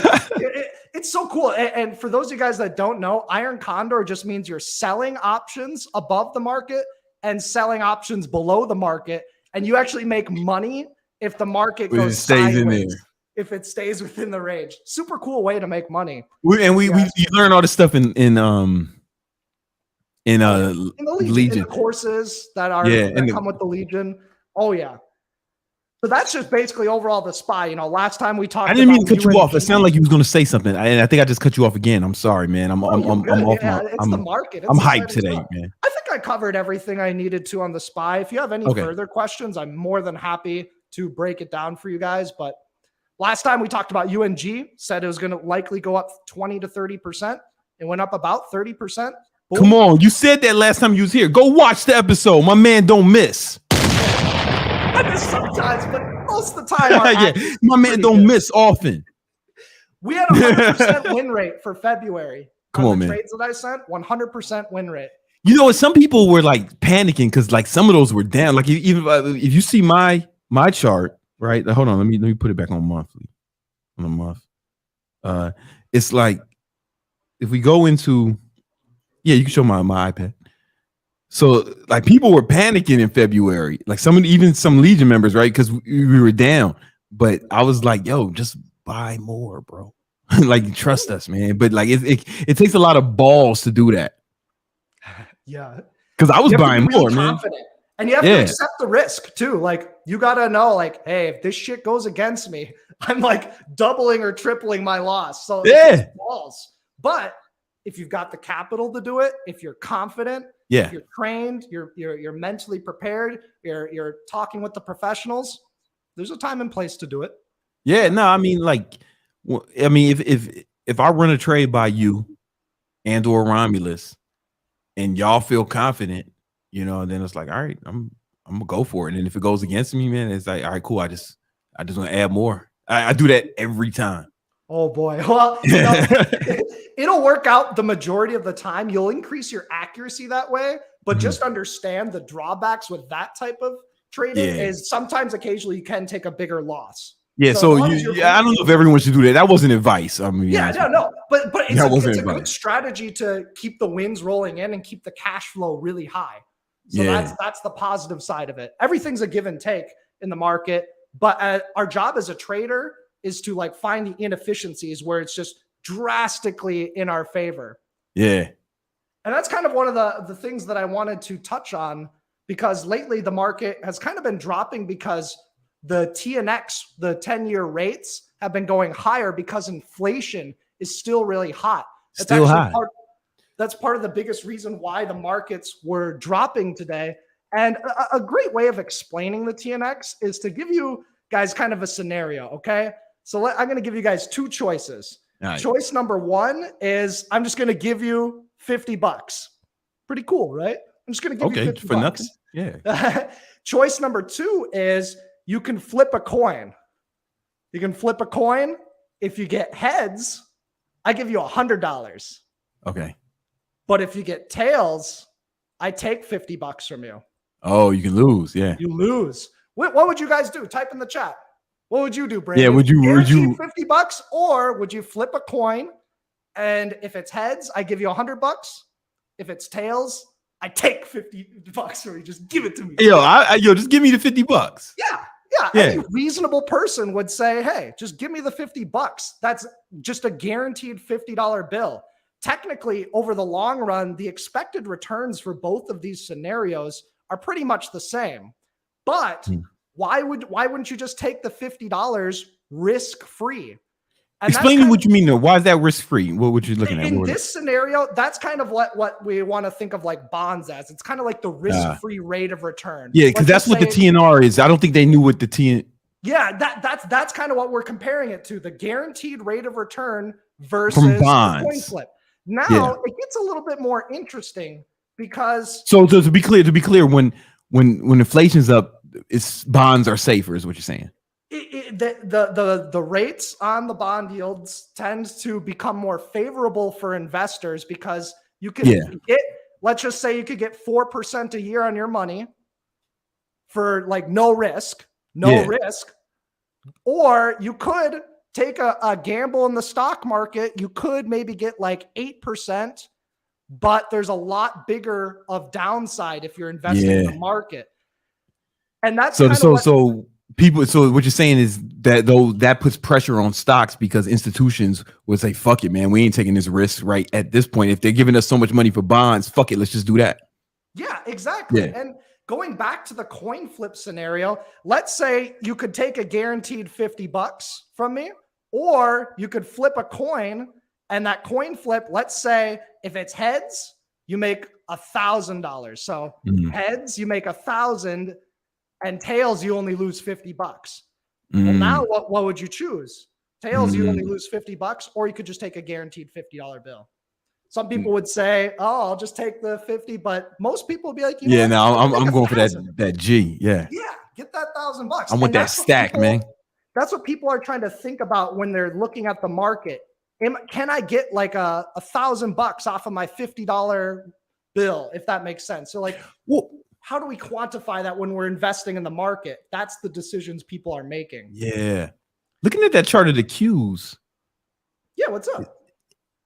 yo, man, that looks like, okay, you tell me if I'm wrong, right? But that's not only is that a double bottom, right? But it also just bounced off prior resistance. It's looking like a bull flag.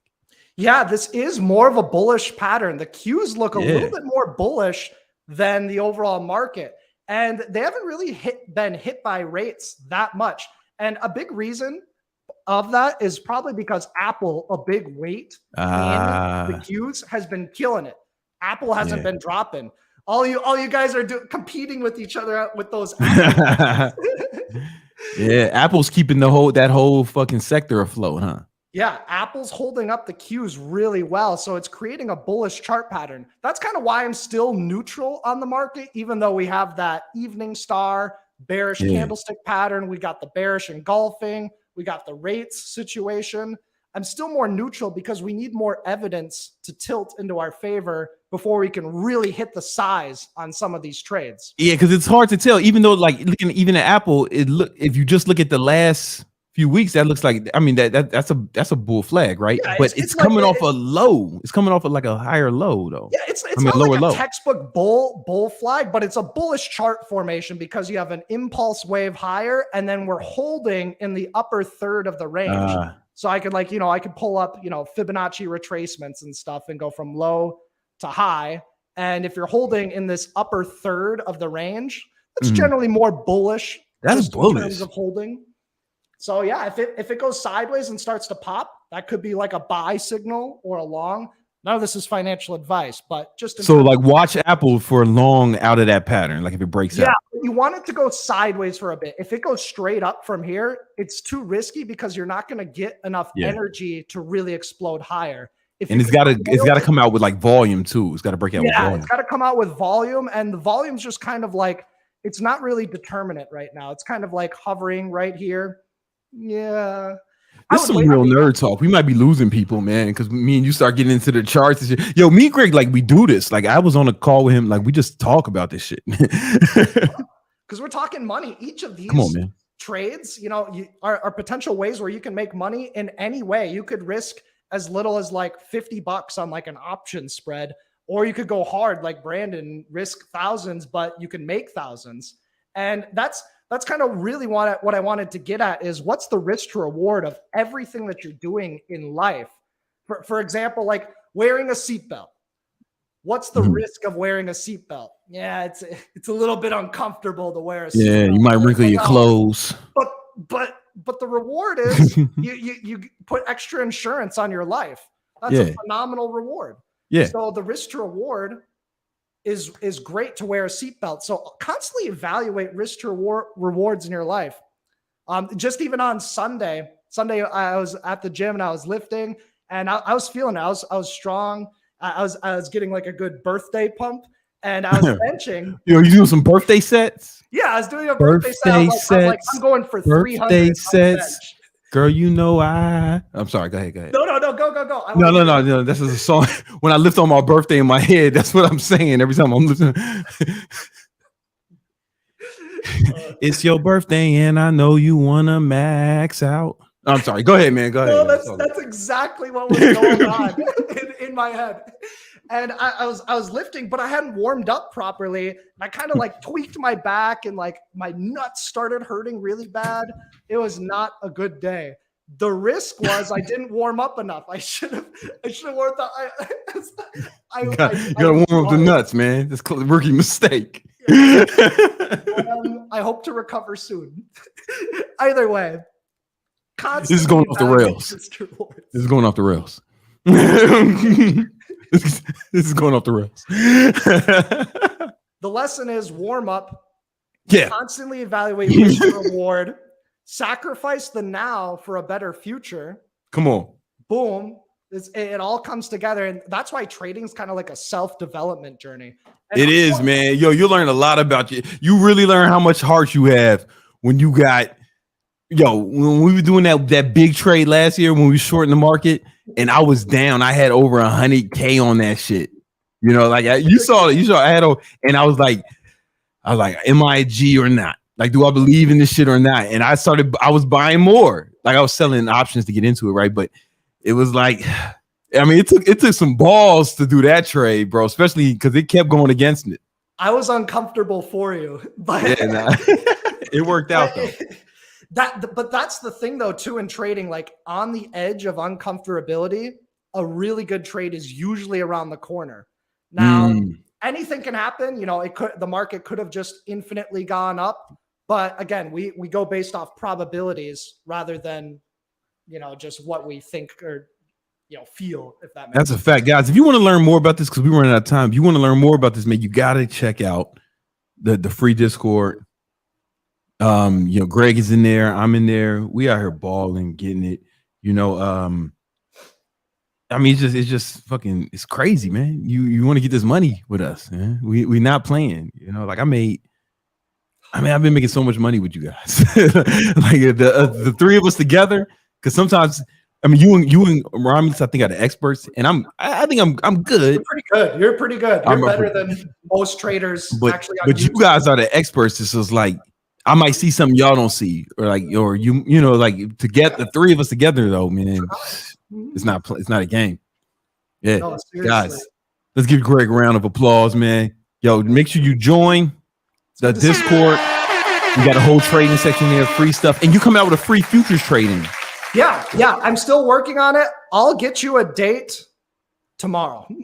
Okay, and at some point for this year, I want to do an options selling course, free, right? Just for the victory unit, and I'm gonna enlist your help on that, you know, because that's been my shit. I've been making like between 10 to 20K every month.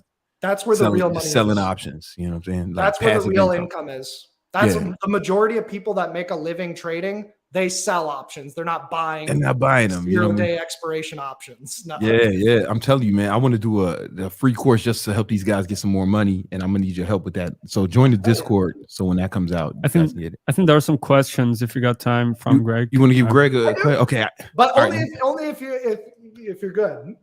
Hey man, that's cool. Let's go.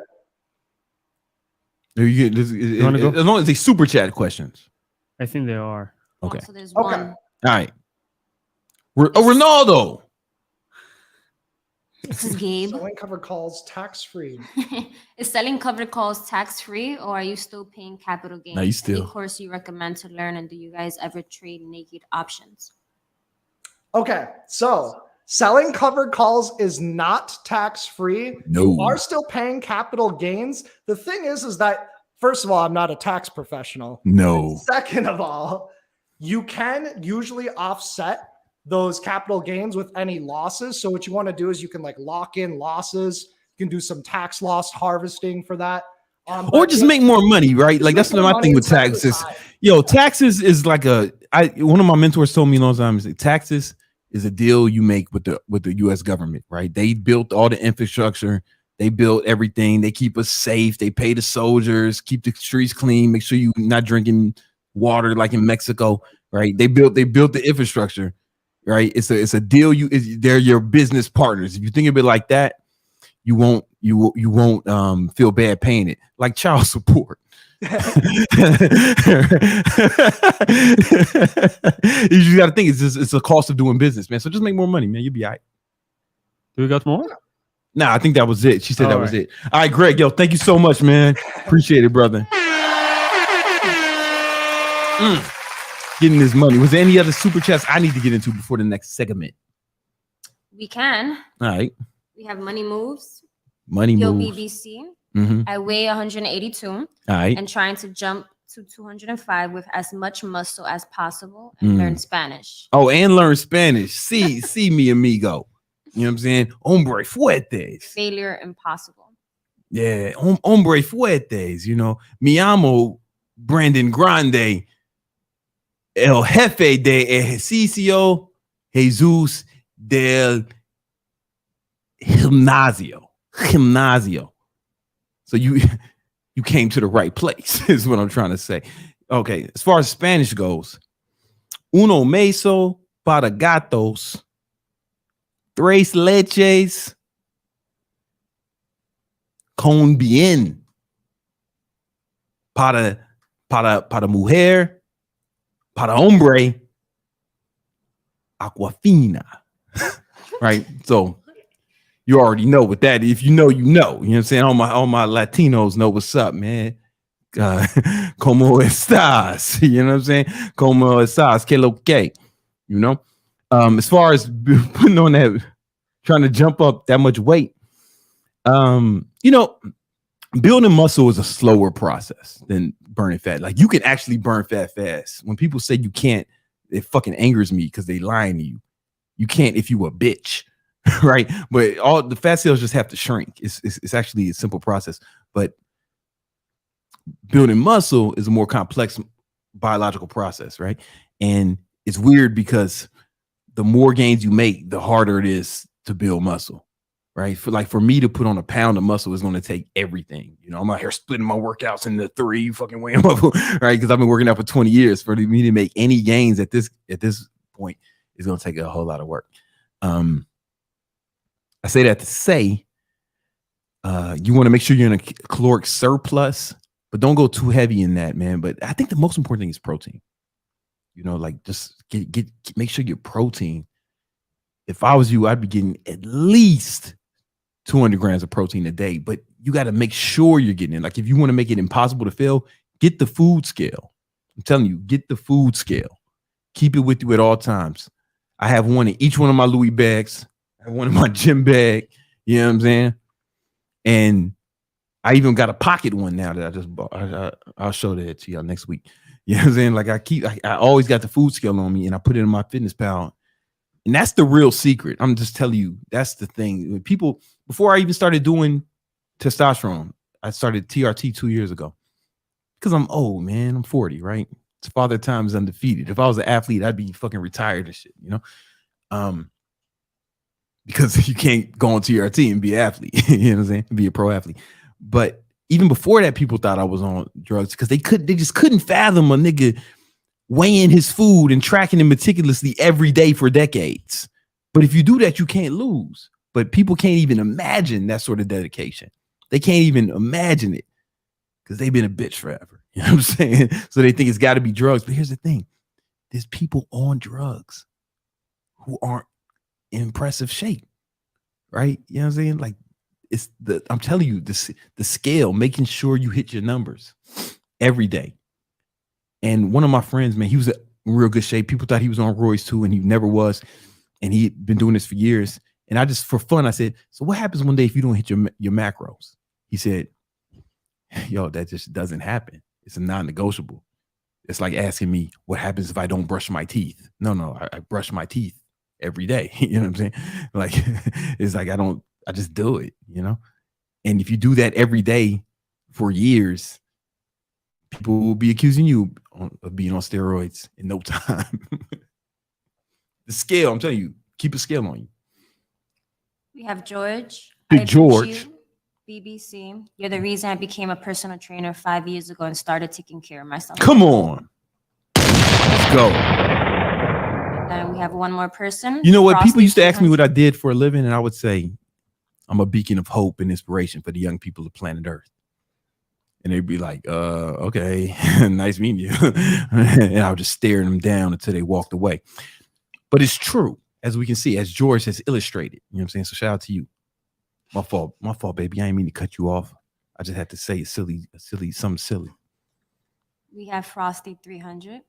Tips on procrastinating and hiring to schedule. You know, you just gotta let's come back to that one. We're gonna come back to that. I got you. He also asks, how do you maintain a high work rate when fatigued? Caffeine.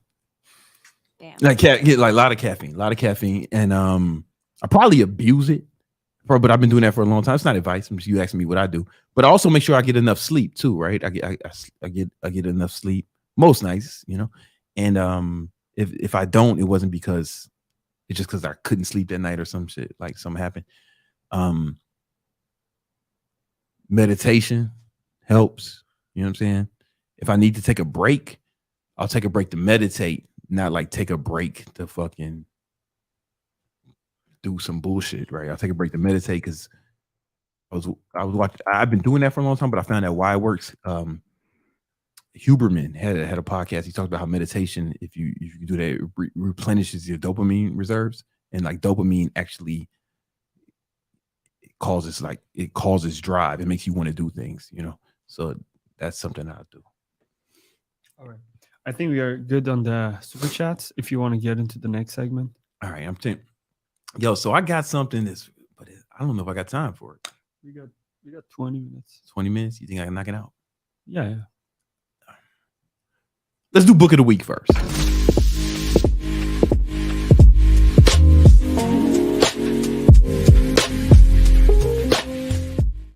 All right, it's been a while since I do this. Okay. So if you've been following me at all for over the last decade, you see I went from being basically broke to balling before your very eyes. And I didn't make that money off of YouTube. Like I actually made it in business, but I was on YouTube at the same time. I made some money off YouTube, but it's really just changing my work ethic, my habits. And there's 3 books that really influenced me a great deal. And they really changed my life for the better. And I can tell I was a different person before reading these books and after. And me saying that there's 3 books that are super important, it means a lot because I've read 2 books a week for like over 10 years, at least 2 books a week for over the last 10 years. Like all these books, like I read these. It's not like decoration, you know what I'm saying? And I have more books than this in storage. And then that's not even counting what's on the Kindle, right? So I read a lot of books, and there's 3 of them that I think may have had the biggest impact on me. And I want to share those with you today. The first one, I'm going to disconnect this. Hold on. Let me bring it up. 1 second. Are we using the iPad? No, I just want to show him it.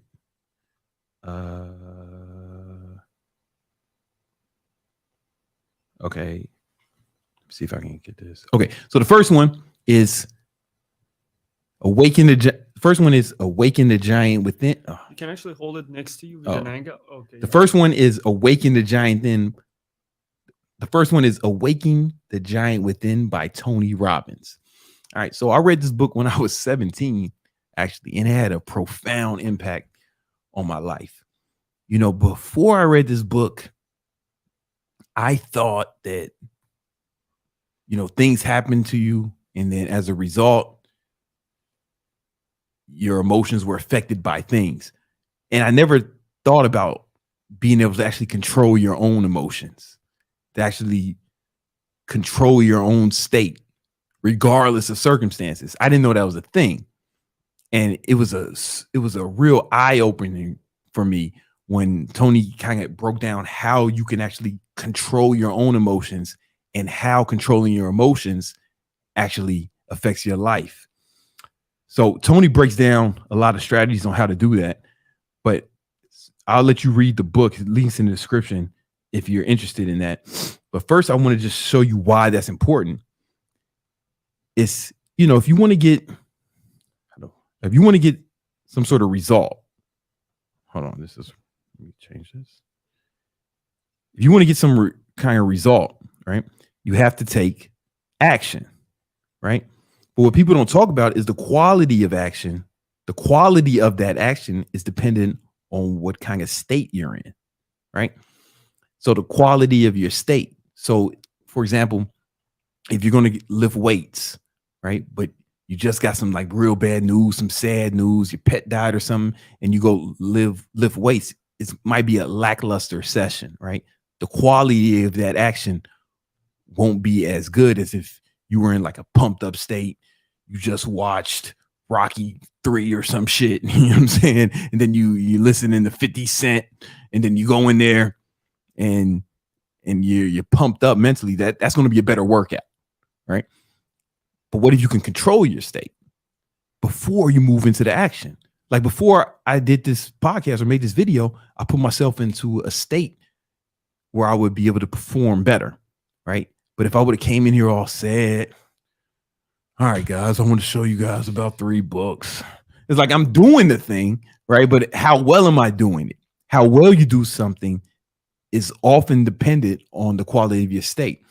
And anyone who's ever had a blowjob can attest to this, right? Like, you know, the quality of the blowjob, right? Imagine you get some girl, she's like, I don't want to do it. She said, oh, do I have to? Right? You know what I'm saying? But rather somebody who's scrambling for that motherfucker, like a loose ball, like the Super Bowl, diving on it, gobbling it up, man. Can't wait to do it. She been dreaming about that shit. She been waiting for this moment for years. Perform oral sex on you, right? It's the same action, but it's done in a different state. So that's going to affect the quality of the results. I feel like you guys are getting this, right? So it's very imperative that you learn how to control your state and have the appropriate state for the action you want to take, right? To get the result that you want, right? Because it's not just doing a thing, it's how well you do the thing. And how well you do the thing is determined by the state you're in when you do the thing, right? So when I did this podcast, I was fired up. I was ready. Before I made this video, I was fired up. I was ready. But if I would have came in here all sad, it wouldn't be as well. I wouldn't perform as well. You get what I'm saying? That book, my main takeaway was stay control, how important it is and how to do it. There's only 2 things you have control over in the world. You can't control the weather. You can't control other people. You can't control any outside circumstances. You can only control your actions and your attitude, right? Guess what that is? Boom. Your state is your attitude and your actions, right? That controls that's all you can control. But if you don't control those things, then you have no control because you can't control other people. You can't control outside circumstances. Shit is going to happen. Bad shit is going to happen. Like there's going to be tragedies in your life. Matter of fact, the next tragedy is around the corner. Somebody you know is going to die, get hurt. Something bad's going to happen to you. You're going to lose money. We all go through these things, right? How are you going to handle them? And if you can't handle the little things, how are you going to handle the big things? Right. And I really found how important this was when my father shot himself in the head. He committed suicide, blew his fucking brains out when I was 24. And, you know, of course I was sad. However, I was still in a position where I had to take care of my family. I had to take care of myself. I had to figure things out for all of us. I'm the man of the house now, right? I'm the man of the family. And even though I was sad, I had to control my state in order to perform the actions of getting to the money. Yeah, I was sad. But like I had to focus. And at least when it was time to go get money, I had to be able to change my state. I can't be dead daddy. You know what I'm saying? Give me a job. Nah, I had to control my state when I went there. And maybe I cried some other time for sure. I cried for years, right? You know? But when it was time to fucking perform, I was able to control my state, get out there, perform. You know, and that's a vital it's a vital skill that I think every man should have. Like you have to be able to control your emotions. Men who don't control their emotions, they fucking beat women, they act crazy, they're the worst of us.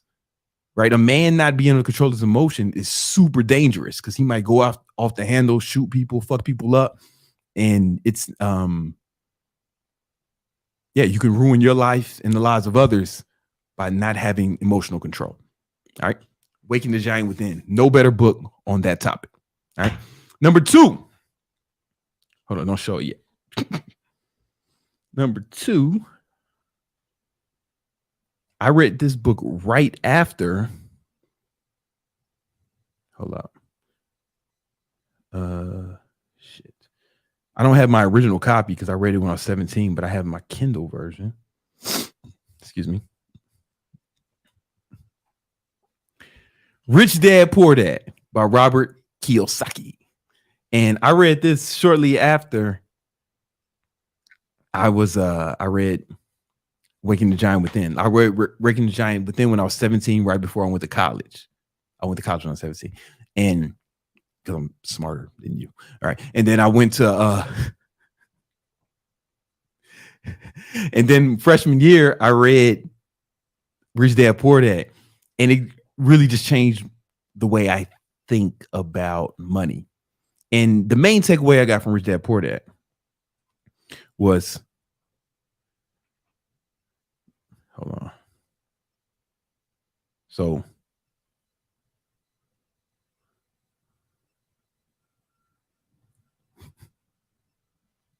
hold up.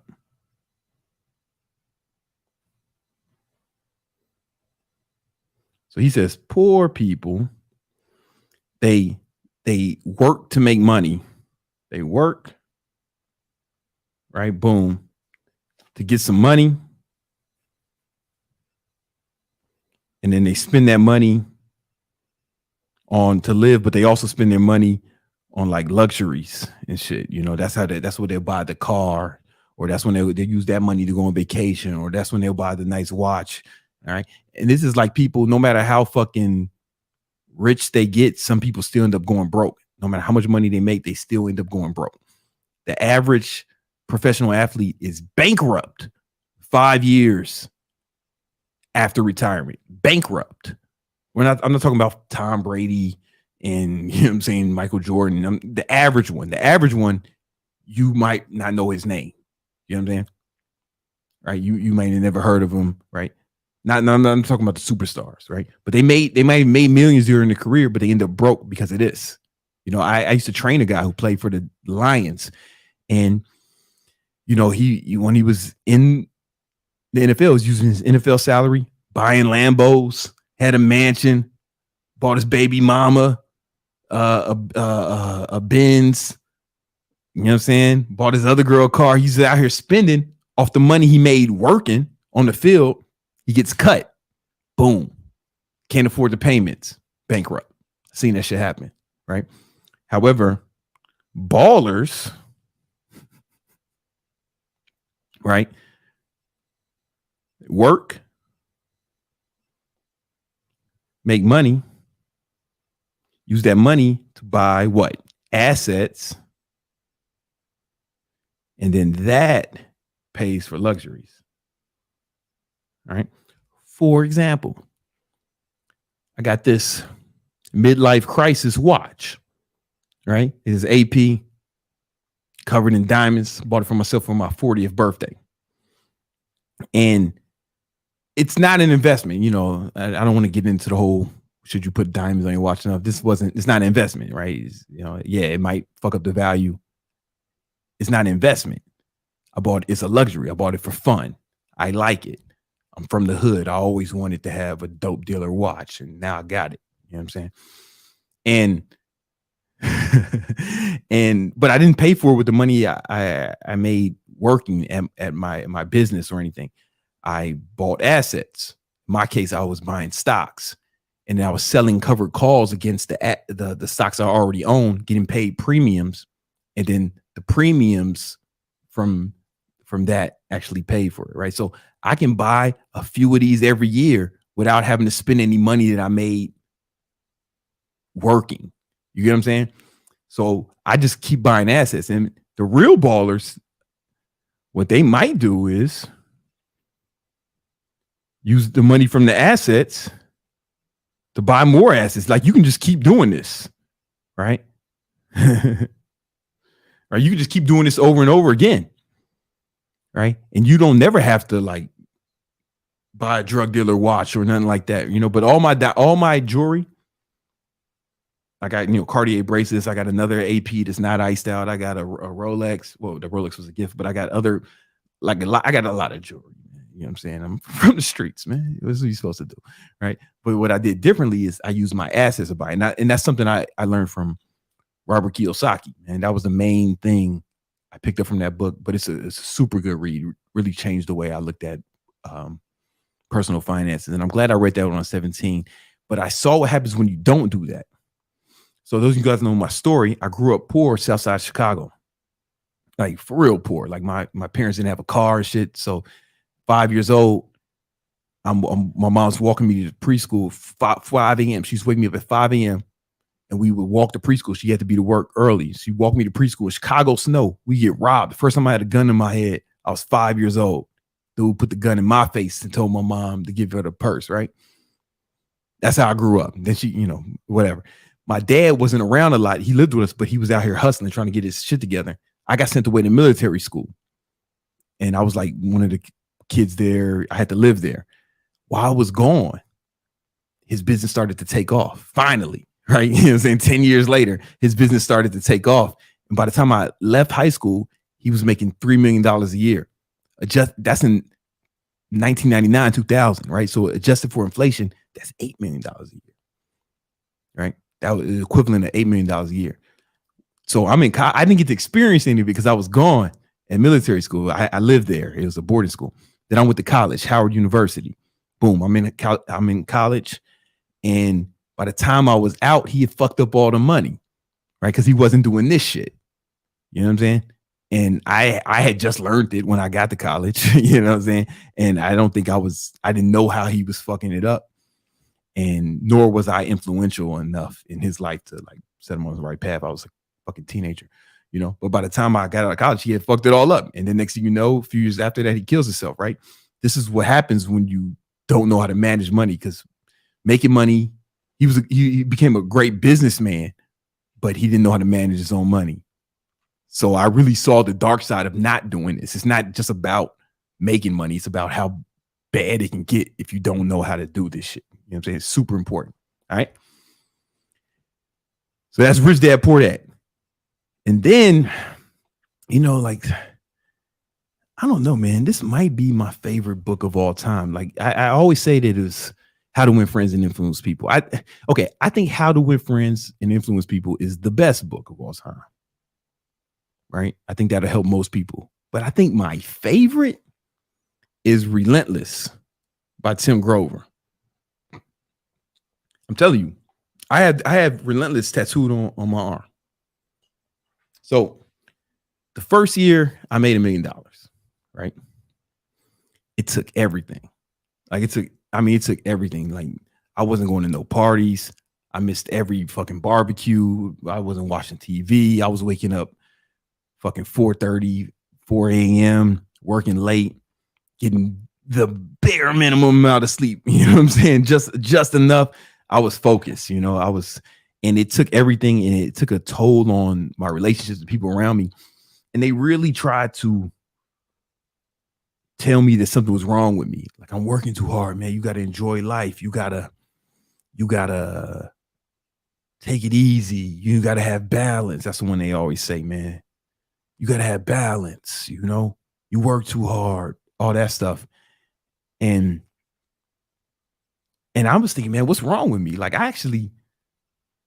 maybe something's wrong with me. Like, I actually enjoy working hard, right? In my mind, recreation is not the only way to enjoy life, right? In my mind, I'm thinking they need to go on all these vacations and do all this partying and do all these drugs and casual sex and all this other shit because they need to escape their lives because they fucking hate what they do. But I love the grind. I'm enjoying this hustle. I'm enjoying pushing myself to the next level. But it was coming from everywhere. I started to think that, damn, maybe something's wrong with me. Maybe I'm fucked up.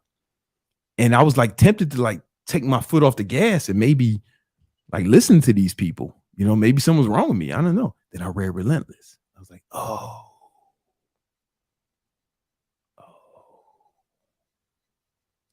This is how high achievers behave.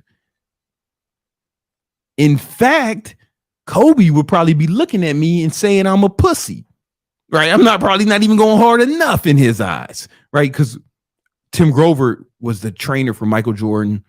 He trained Kobe Bryant. He trained Dwayne Wade and a bunch of others. And these guys all had that drive where they went super hard.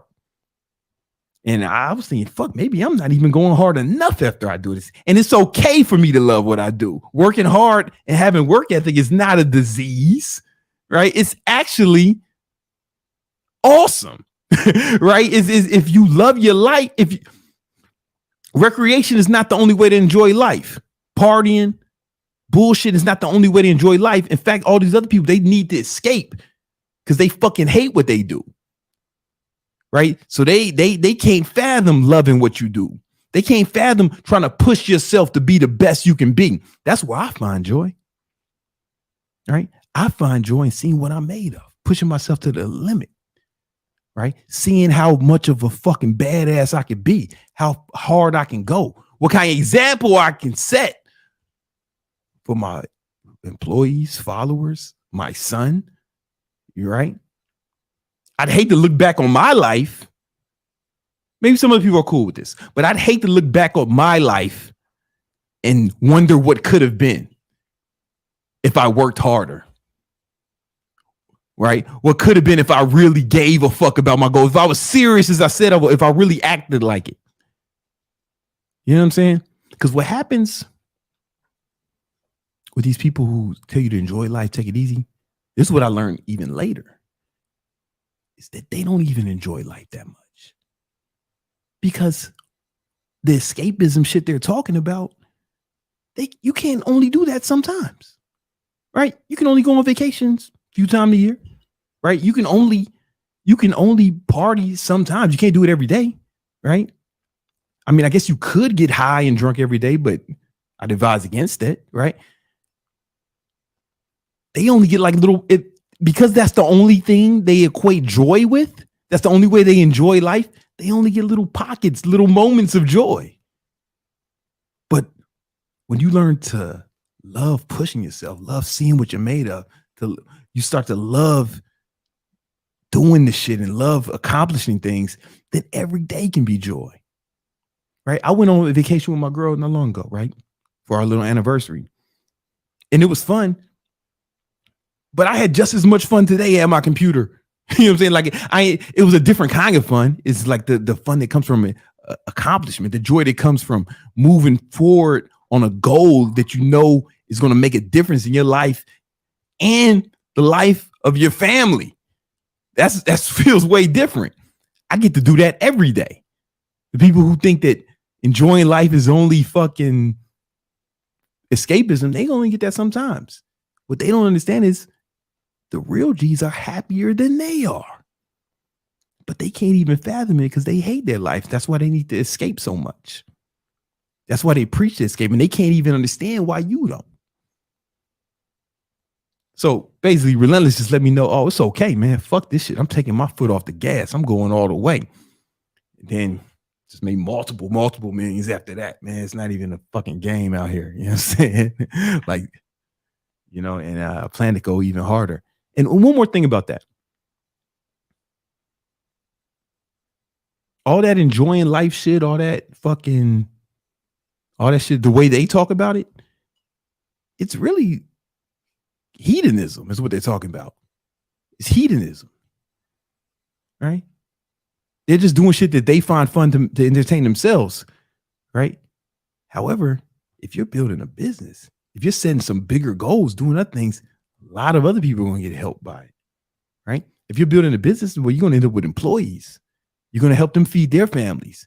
You're probably going to, if the business is successful, you're going to have a product or service that people find valuable.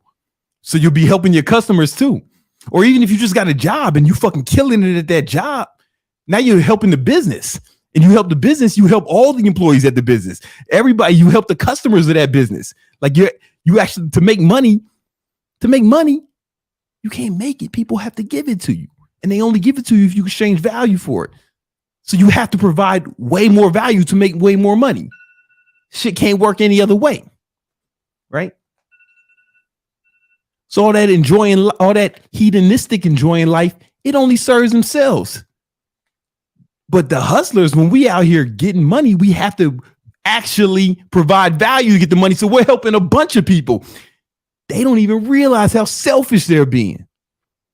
And they want to fucking tell you to chill and be selfish with them. Be hedonistic with them. Like a punk. I'm not saying you can't do that shit sometimes. I'm not telling you not to. Right? But fucking, if you a real G, your life doesn't revolve around the next time you go on vacation. Sucker shit. You know what I'm saying? That means you actually don't love life. And you got to fucking escape. Because you hate it so much. You can't wait for the next escape. I'd hate to be like that. They don't understand how fucked up they are. And they think we fucked up. but that book let me know that I'm on the right path. Highly suggest you read it.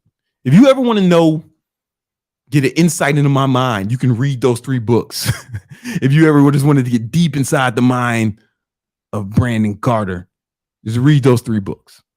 And you'll like, it's basically the foundation of my personality. And that's the book of the week. All right. So do you want to get super chats? We got time. How many do we have? A lot. Let me check. Let me see How many we got? We have 4. All right, let's run through them. Let's go. Super chat. Let's go. We'll run through these last 4. We are doing Frosty 300. That you Oh, yeah. later. I don't have a good one for that. I'll give him some. Listen, man, if you're really procrastinating, you probably just don't want it bad enough. You need to decide, do you really want it? Or is it just a good idea? It's something, because you're not going to get what you want. You're only going to get what you have to have. Is it a fucking must? Or is it just a good idea? If it's a good idea, you're going to procrastinate on that shit all the time. But if it's a fucking must, you got to decide that. And if it is a must, you need to act like it. You know what I'm saying? And if you'll get better at it, you know.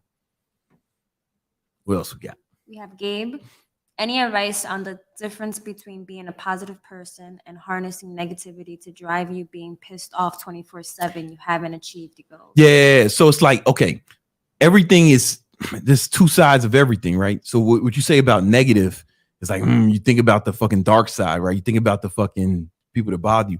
But what you want to do is, when you think about somebody that let's say you want to use that energy, somebody was hating on you, you want to prove somebody wrong. You don't have to be angry about it. Like for me, it's like if somebody says something, I can't do something, I'm like, all right, let me go ahead. You can still be happy, right? It doesn't have to be like, I'm gonna prove them wrong. It's me like, all right, watch. I don't say it, but you think in my like, all right, yeah, all right. You know what I'm saying? You don't. It doesn't have to be a negative connotation. It doesn't have to be a negative emotion, right? Your emotion doesn't have to be negative. All right, yeah, all right. Let's see. Let's go. You know what I'm saying? Gabe also asks, do you advise not listening to popular rap? I don't want to be listening to the same music my broke college and high school friends are, or does it not matter? You know, I'm 40, right? So I might not be the fucking authority on new school rap, you know, but what I have noticed a trend that kind of stirred me, and maybe this is just old motherfucking talk, but you know, in my day, look here, in my day, rappers talked about selling the drugs. New rappers talk about doing the drugs. And I always found that weird. You know what I'm saying? I always found that weird. Like, wait, y'all rapping about doing the drugs? You're supposed to be rapping about selling the drugs. That's what you're supposed to be rapping about, selling the drugs and shooting people for money, right? That's what I grew up on. But they talk about doing the drugs. I don't know. I would think you could still listen to new, like, listen, J. Cole, man, that's my favorite rapper who's out now. I mean, it's not like new, but you know, like that last album, I was playing that today. Like J. Cole's like my favorite rapper. I mean, Drake got some dope shit too. Who else? I mean, I still listen to Jay-Z probably more than anyone. Yeah, but that's me being old, right? But like J. Cole, man, like you can find, there's still pockets of shit that's like that has that vibration you're looking for. I think that's more what you mean. You want that different vibration. I get that too. Like I only want to listen to shit that's gonna get me motivated. I throw on that fucking first track of J. Cole's last album, the fucking 95 South, and I'm fucking ready to run through a wall. If I put that shit on, man, you don't want to fuck with me if I've been playing that. We have Lee with a quick question. Are the 5 bank accounts with separate banks? Nah, you gotta have the same bank so you can like move it quickly. You know what I'm saying? Money moves. Money moves. BBC, how do you recommend we approach having a girl now if we know that if we wait until after we become successful, there's a possibility of attracting a better partner? Am I wrong for thinking this? Nah, I don't think you're wrong at all, man. Like, you know what I'm saying? Like, if you ain't got your shit together, right? All right, you think about the girl, you got to optimize for what you really want. You get what I'm saying? So what you got to think about your dream girl. What does she look like? You know what I'm saying? What how smart is she? Did she go to college? Does she have whatever it is whatever is your thing? Really imagine her and just think like, yo, what kind of dude do I got to be to get a girl like that? But not only get a girl like that, to have a girl like that want me. right? And if it's not you, then you need to become him. You know what I'm saying? You need to set a plan to become him. And like, I wouldn't like settle for what you can get now.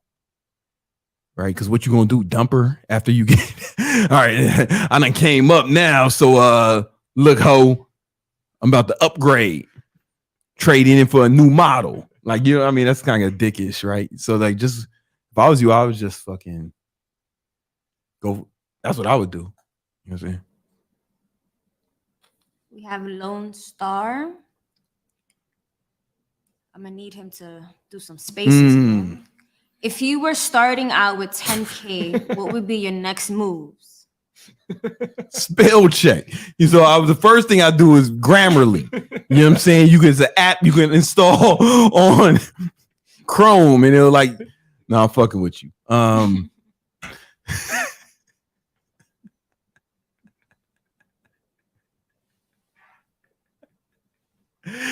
Yo, I would put that in something to give me some more money.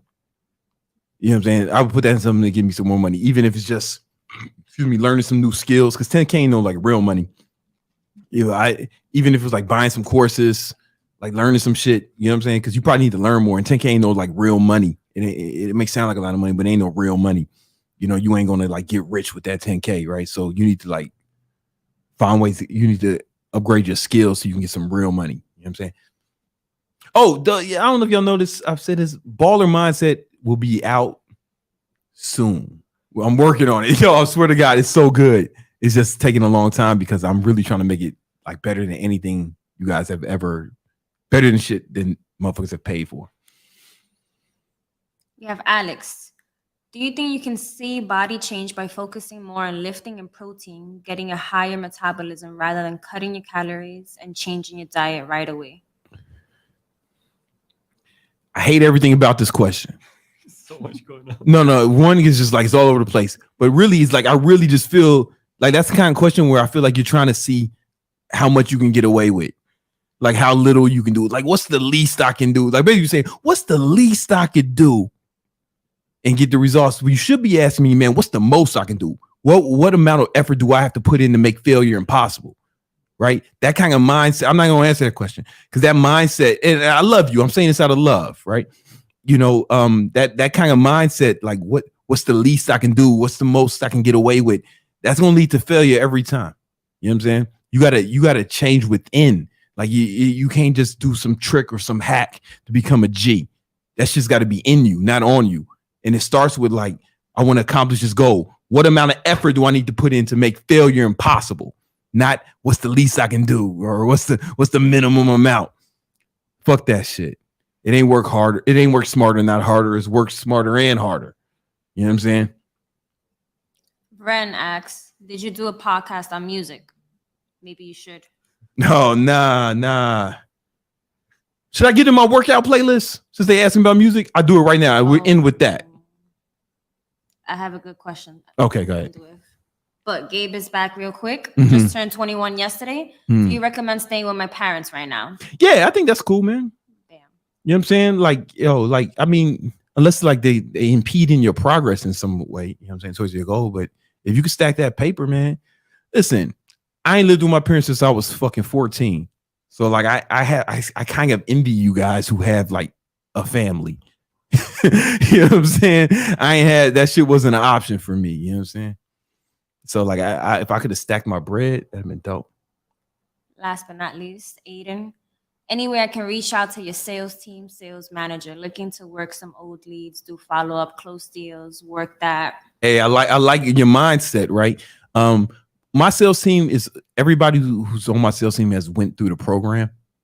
We just found that to be a successful strategy because they know the product so well. So we're not really looking for outside salespeople like that. That may change. So stay tuned. That may change some way because we're growing so fast. But as of right now, nah. I mean, you know, I don't have nobody. I mean, I like what he's saying though. He just wants to work old leads. That ain't no fucking risk. I like, he came at it with the right way. Maybe I'll figure out a way. Stay tuned. Show up next week and maybe I'll have an idea. Oh shit, there's so many super chats. Yo, Brandon, you remember when you used to work out at Forest Park years ago? I met you before the YouTube working out with Phil. You came a long way, bro. Yo, that's what's up, man. Phil's this old ripped dude. This old ripped white dude who was like in crazy shape. He used to work out with his shirt off. He's mad old. And I was like, yo, I want to be like Phil when I'm old. You know what I'm saying? Yo, shout out to you. Gabriel, a million thanks for these free teaching sessions. You know what I'm saying? Senor Brandon. Muchos gracias, mi amigo. De You know what I'm nada. saying? Que lo que, de nada. De nada, mi amigo. You know what I'm saying? All right, I think we got to cap it off there, man. Because motherfuckers, I got to be asleep by 10. You know what I'm saying? And Nima got to hop on his fucking motorcycle. This motherfucker's a fucking rebel. He gonna hop on a motorcycle and be fucking flying down. All right, guys, listen. It's been real. I had more shit to say. I had prepped like a lot for this episode. Don't worry. We'll bring you back next week. That means I don't have to prep next week. And maybe let me know if you think it's a good idea to just answer questions. Oh, I think The date? I don't know what day I'm gonna do the. All right. Anyway, never mind. We good. All right, guys. I'll let y'all. Peace.